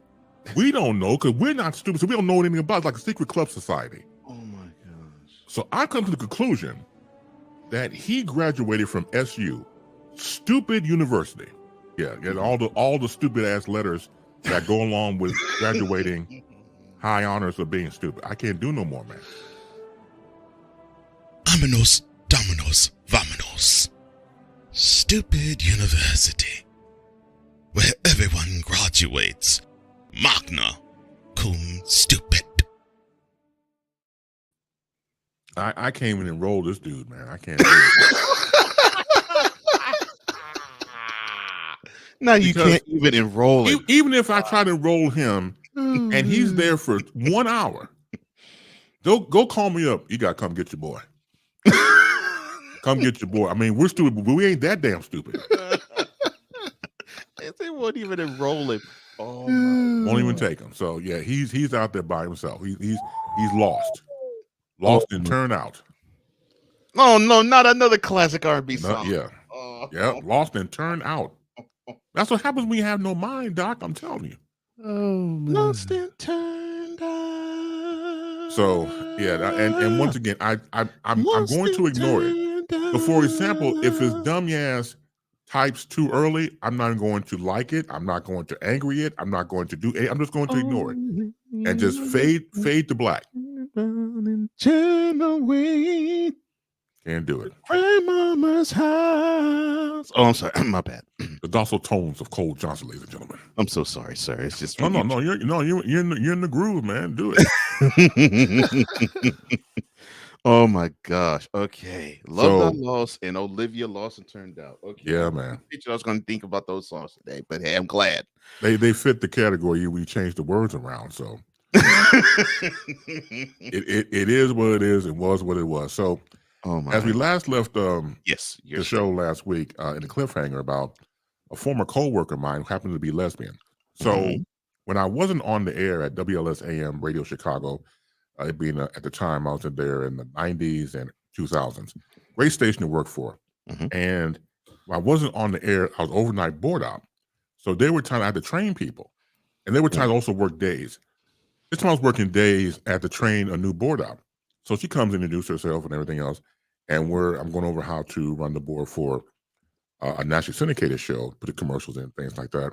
Okay. And a co-worker from the sales department comes in, who was female, nice tight-fitting dress. I'm not trying to, insult people. Mhm. And when she left, I was watching her derriere. And so was the person I was training. All So right. this is right in the beginning of, PC and political correctness. I didn't say anything. I just looked and came about my business. Mm-hmm. And then she said, the person I'm training, that was nice, huh? I said, well, what was nice? The buttons on the board here? No. That was nice, huh? What? We talking about the pop machine? No. I'm talking about the lady who walked out of here. Now I'm kind of nervous because I don't want to say anything to offend anybody. And I was like, yeah, that was kind of nice. She was like, kinda. You could bounce the quarter off that thing. I said, yes, you're right. And I got 4 of them. I got 4 quarters at the time. I could have got change. But based upon that conversation, I not noticed she was a lesbian until we had a conversation as I was training her on the board. Mm-hmm. And we got along great. And so the thing about it was, it goes to show you that if you're a person of a free mind, you get along with anybody. I don't discriminate against anybody. Look, man, I got my own closet, bones, secrets, and everything else. So who am I to judge anybody? Mm-hmm. So that's how I go about trying to get along with people. Now, having said that, she became a very good friend of mine, and we would kid each other about trying to pull women. So, for example, that one lady that walked out, now mind you, I'm married, but I'm just playing around, stuff like that, with my friend. I said, if I was not married, I could still get her. And she was like, no, you can't. I'll get her first. Oh, see, you want to bet? I wish I was single, man. Shoot, there's no way in the world. Me? With my voice, and I'm 6 feet, and man, please. You ain't got nothing on me. And she was like, I wish we go to a bar base. I could pull some women. And I almost took her up on it. So I got bad luck. Going back to Harold in the Blue Notes, bad luck. I got bad luck. I can't take a chance on that. So I didn't want to take a chance on that. That's what you got. When I would talk about relationships, about myself being married and having 2 daughters, she was like, man, that's cool, because I want that for myself one day. I said, you get it, man. You'll find the right person and move on. So she was always considerate, always nice. I looked out for her.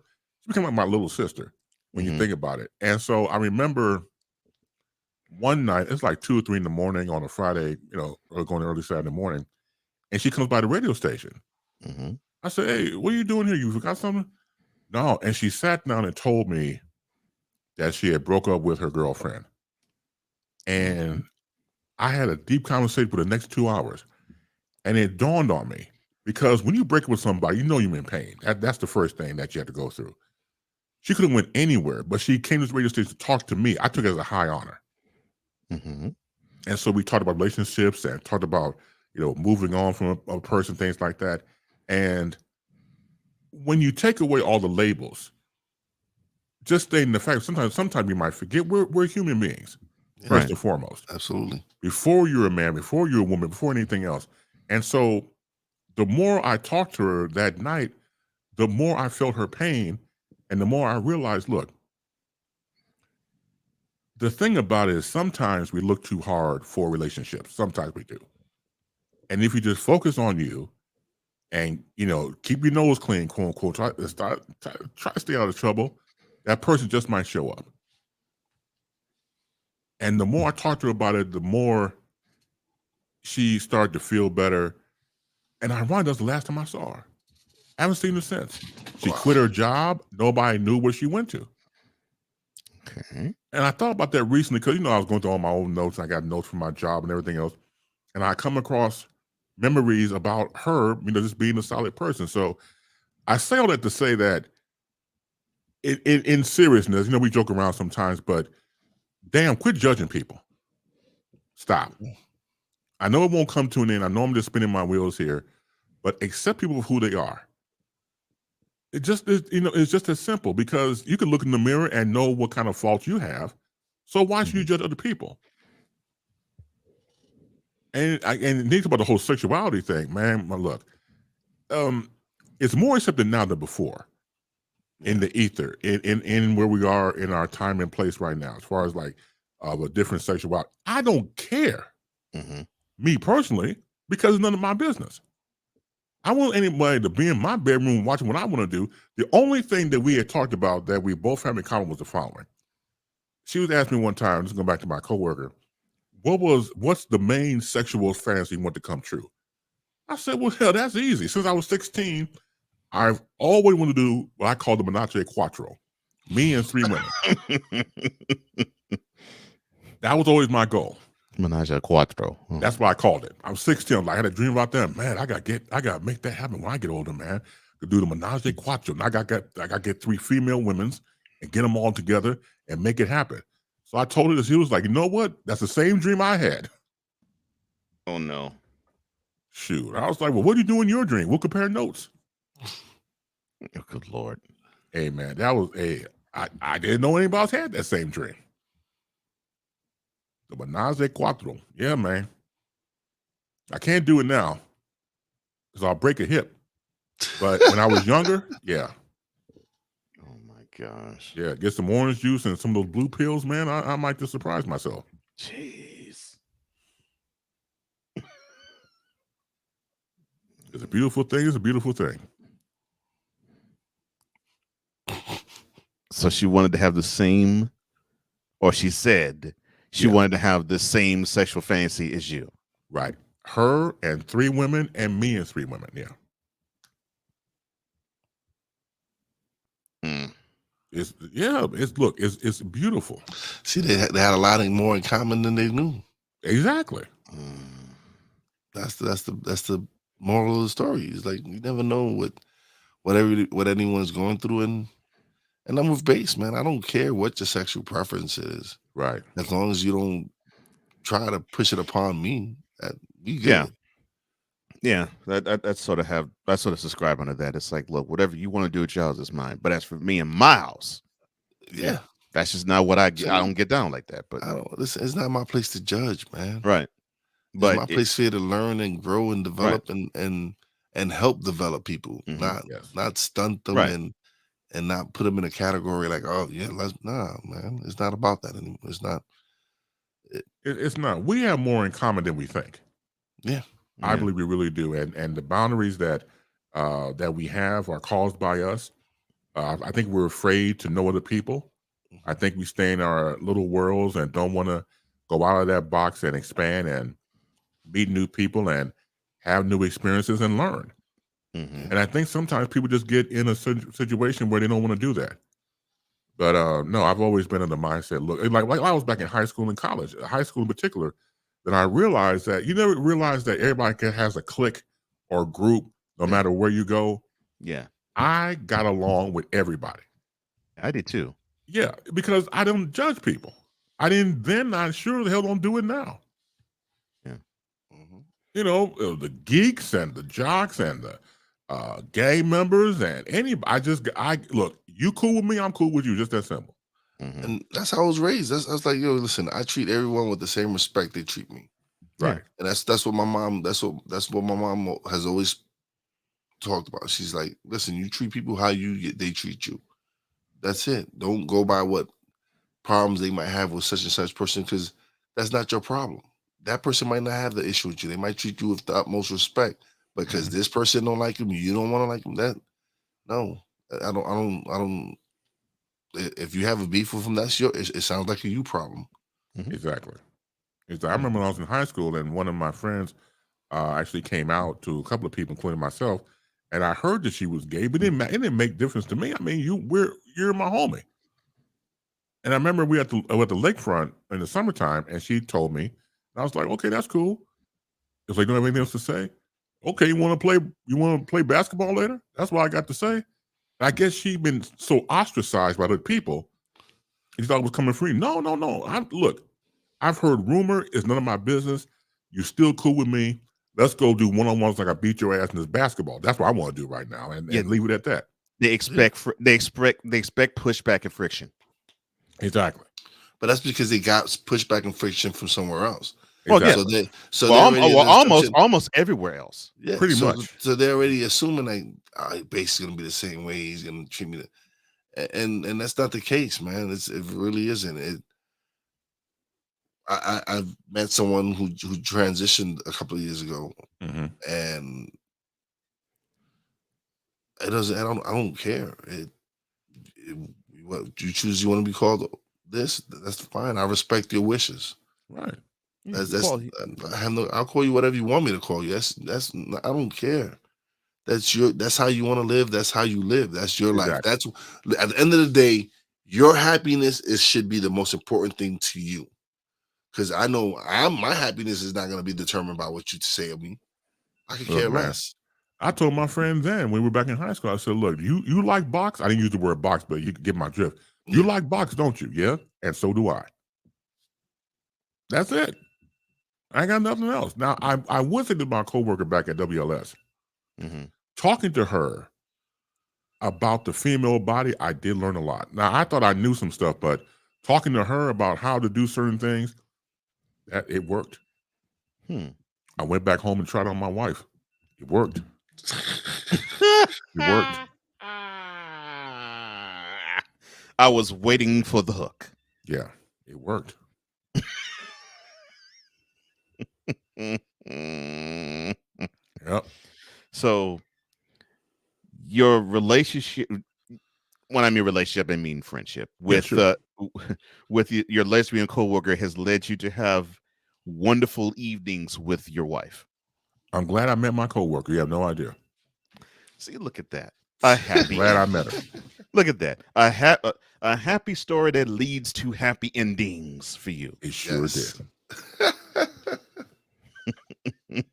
God bless her.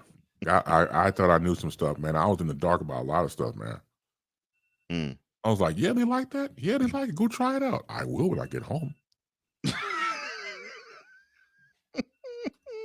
Sure did. Now, of course, it begs me to ask the question, did you want to try the menage a quattro with your wife? Well, see, here's where I'm a hypocrite at. So I asked my wife, I said, look, I was thinking about bringing in another woman. And I start off slow. I want to do 3 first, then 4. I said do 3. So I figured this is okay if we bring in, a woman and we can, do the mattress mambo, 3 of us and stuff like that. She was like, okay, well, I got a couple of girlfriends that would be interested. Okay, great. Name a couple of people I know. So that'll be great. The flip side, she was like, if we can do the other way and then we bring in another guy. No, that's all right. I quit. I quit. That's all right. No, I can't. I'm a hypocrite. I admit that. I was like, hell nope. No. So you are not the first man I've heard that. I've heard someone say, I want to have an open relationship until my woman wants to have the open relationship. Then I'm like, no, we can't have that. We no dice. She shut me down immediately. I think the conversation lasted about 37 seconds. And that was it. Shoot, man. The only sausage is mine, man. I'm sorry. That's not as far as it goes. I'm sorry. I'll never bring that up again. Hell no. Oh my gosh, that's hilarious. I was like, I quit. That is hilarious. Sure did. And she would tease me every now and again, Oh no. What about the menage? No, shut up. Don't bring that up. Don't bring that up. Oh my gosh, that is funny. Yeah, watching TV doesn't matter. We were at the movies. Watching the movie and everything. Whisper in my ear. What about this? No. No. Don't bring that up. Oh man. I admit I'm a hypocrite, man. Hell nope. It's never a dull moment, base. Never. No. And the tease was worth it because I did not expect that ending. No. Yeah. Me neither. I'm sure you didn't either. I did not. I thought we can work something out, but ain't nobody working out on my wife but me.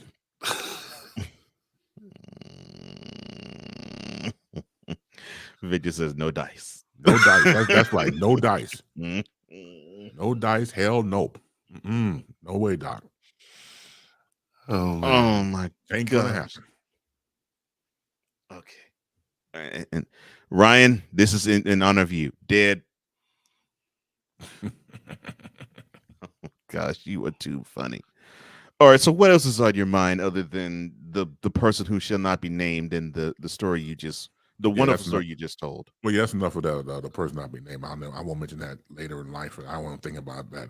And the lesbian coworker. So, I've been hearing great things about the Wakanda Forever storyline that's been out, and it's doing well money wise, doing well overseas, and I'm really tempted to go see it. I haven't gone to the movies a lot these days, but I'm really tempted to go see it.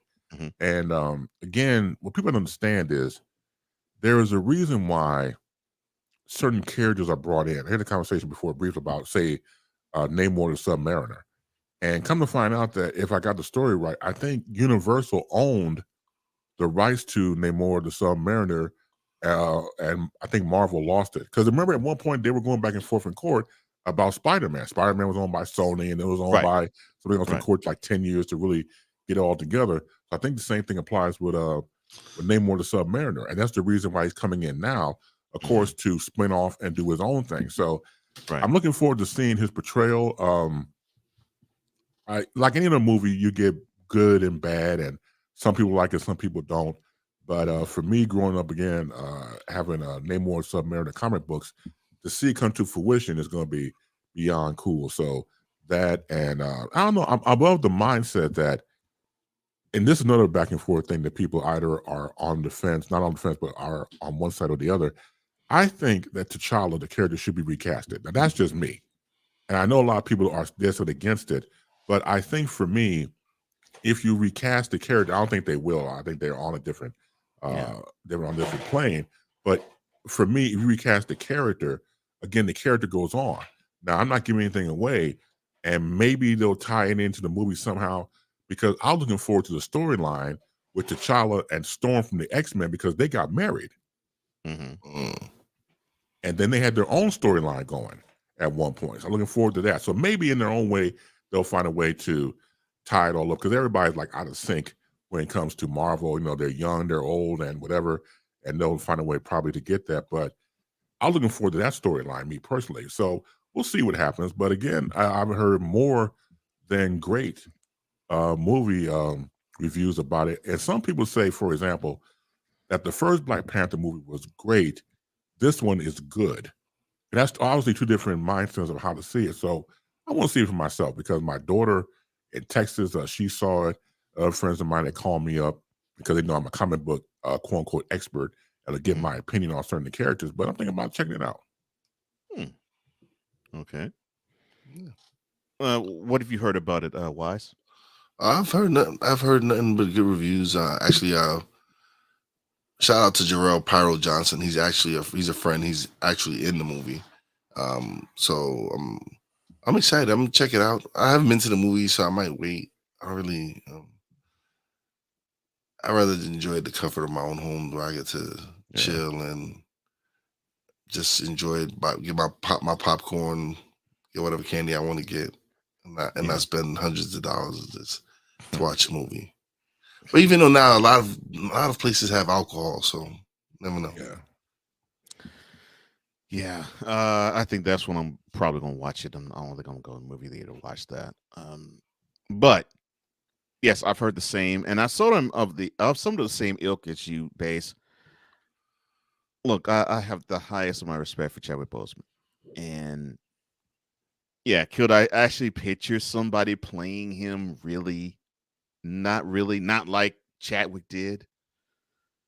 But like you said, if they could further storylines in the comic book and the movies, might as well recast the character. Well, they've already recast Spider-Man 3 times. Right. You've seen that. You've seen it in Batman. You've seen it in Superman. They've always been recast. That's how you start the machine. You just can't recast him right now for this phase. Yeah. I was listening to Jamel Hill's podcast with Winston Duke, who's in both movies, who plays M'Baku. And he talked about how the whole cast went to Chadwick Boseman's gravesite before they made the movie. So you still had that absence and that hole of your star who was beyond a star. I know everybody loved him. He brought dignity to the character, and rightfully so. And so those are big shoes to fill. So you find a way to finagle, to finesse, and obviously get somebody as a successor. But you got to get the right person. This is no offense to anybody. I've not seen the movie. I just heard about bits and pieces. But to be the lead in anything, that's a lot. That's a lot of responsibility to him or her. And it must be something within them to carry a whole cast. I mean, it's not as easy as people think it is. I mean, even doing a radio show, people think it's easy. No, really it isn't. If you're the lead of an ensemble cast, everybody has to go with the program. Everybody has to have a mission statement and what the show is about, and get on board and play your role. Mm-hmm. It's like The Rock used to say when he was wrestling. The Rock says, know your role and shut your mouth. Yeah. That's true. Man, I look forward to checking it out. Yeah, like you. I mean, the comfort of pausing a movie and going to the bathroom. Yeah. You can't put a price tag on that. That's priceless. Show can't. Show can't. Man, I'm telling you. That's why I love staying at home. It's gonna be a thought process for me if I really want to go see it or not. But man, yeah, people be like, "Oh, you can't do the movie thing." I'm like, listen, man, the quality of my TV and my surround sound, I can't mimic a movie theater. I can just sit on my couch, chill, serve myself drinks, change some popcorn. If I want to go take a smoke break. I'm saying, Nate, I'm good. Not take a smoke break. Yeah. Oh my gosh. Hey, that's all right there. I don't smoke, but I admire the break. Just to take you a break. Same. I don't either, but similar. For those who indulge, hey, if you need to do it, more power to you. Hey, smoke, and in your situation, you smoke, I drink. I'll take me a drink break. Yeah, I drank. Yeah. I mean, hey, I know. I know that Wise is like the late Nate Dogg. Smoke weed every day. I know. I know. Well, I could continue to talk all day with you, man. But well, thank you. I understand. I actually have to go to work too. Yeah, so I know we had to cut this short. So where can people find you and all the wonderful things you do? Oh, well, thank you. Best way to find me is go to facebook.com and type in Chris Bass, CHRISB, as in broadcasting, ASE. Once again, there are about 6,000 different Chris Basses. You only want one, which is me, which is me, you. That's the one you want. You click on there. We can be friends. Check out my social media programs, Wednesdays for our CBI Chris Bass interviews, and Friday, which just happens to be today, for a baseline. When you free your mind, your yes always follows. So go tell 5 of your friends and 8 of your enemies that Chris Bass will be in the air. I love that. I have to admit, I love that. Can't tap that, no. Well, unfortunately, that concludes the Enter the BoomSHOCKalaka segment. We always appreciate everything that you do. Continued success in all you do. And brother, whatever you need, and I haven't forgotten, I got to do 2 outros for your shows. I will definitely provide it for you. Well, thank you so much, brothers, and happy Thanksgiving coming up to you and to everybody celebrating it. Do what you gotta do. Enjoy yourself. As a wise man say, just earlier, he smokes. If you smoke, that's fine. If you drink, that's fine. If you do both, ooh-wee. Yes. Ooh-wee is right. Enter the BoomSHOCKalaka, as we always do it every Friday at 9:35 Eastern, 8:35 Central. It's always a fun time, and today was of no exception. Chris Bass, thank you so much for joining us as always. Thank you, brothers. Happy Thanksgiving to everybody. And happy Thanksgiving to you and your family. As well. Yes. Take care. Peace. Don't soil this program by putting crap on it. Joe Buck, I cannot take him. I just no dice. I'm glad Carlos Boozer finally took the kiwi off his face. It should be on your shoes, not your face. It's kiwi shoe polish, for God's sake. LeBron should come clean about his age.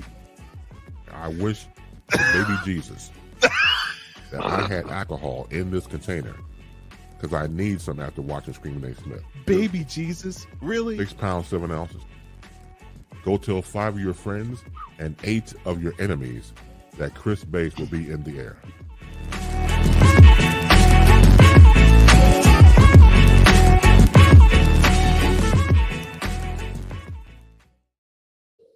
And that concludes not just Into the BoomSHOCKalaka, but this installment and edition of Snowman in the Morning. I want to thank all of you at the Fanatics Feedback Zone. You all are absolutely wonderful superstars in your own right.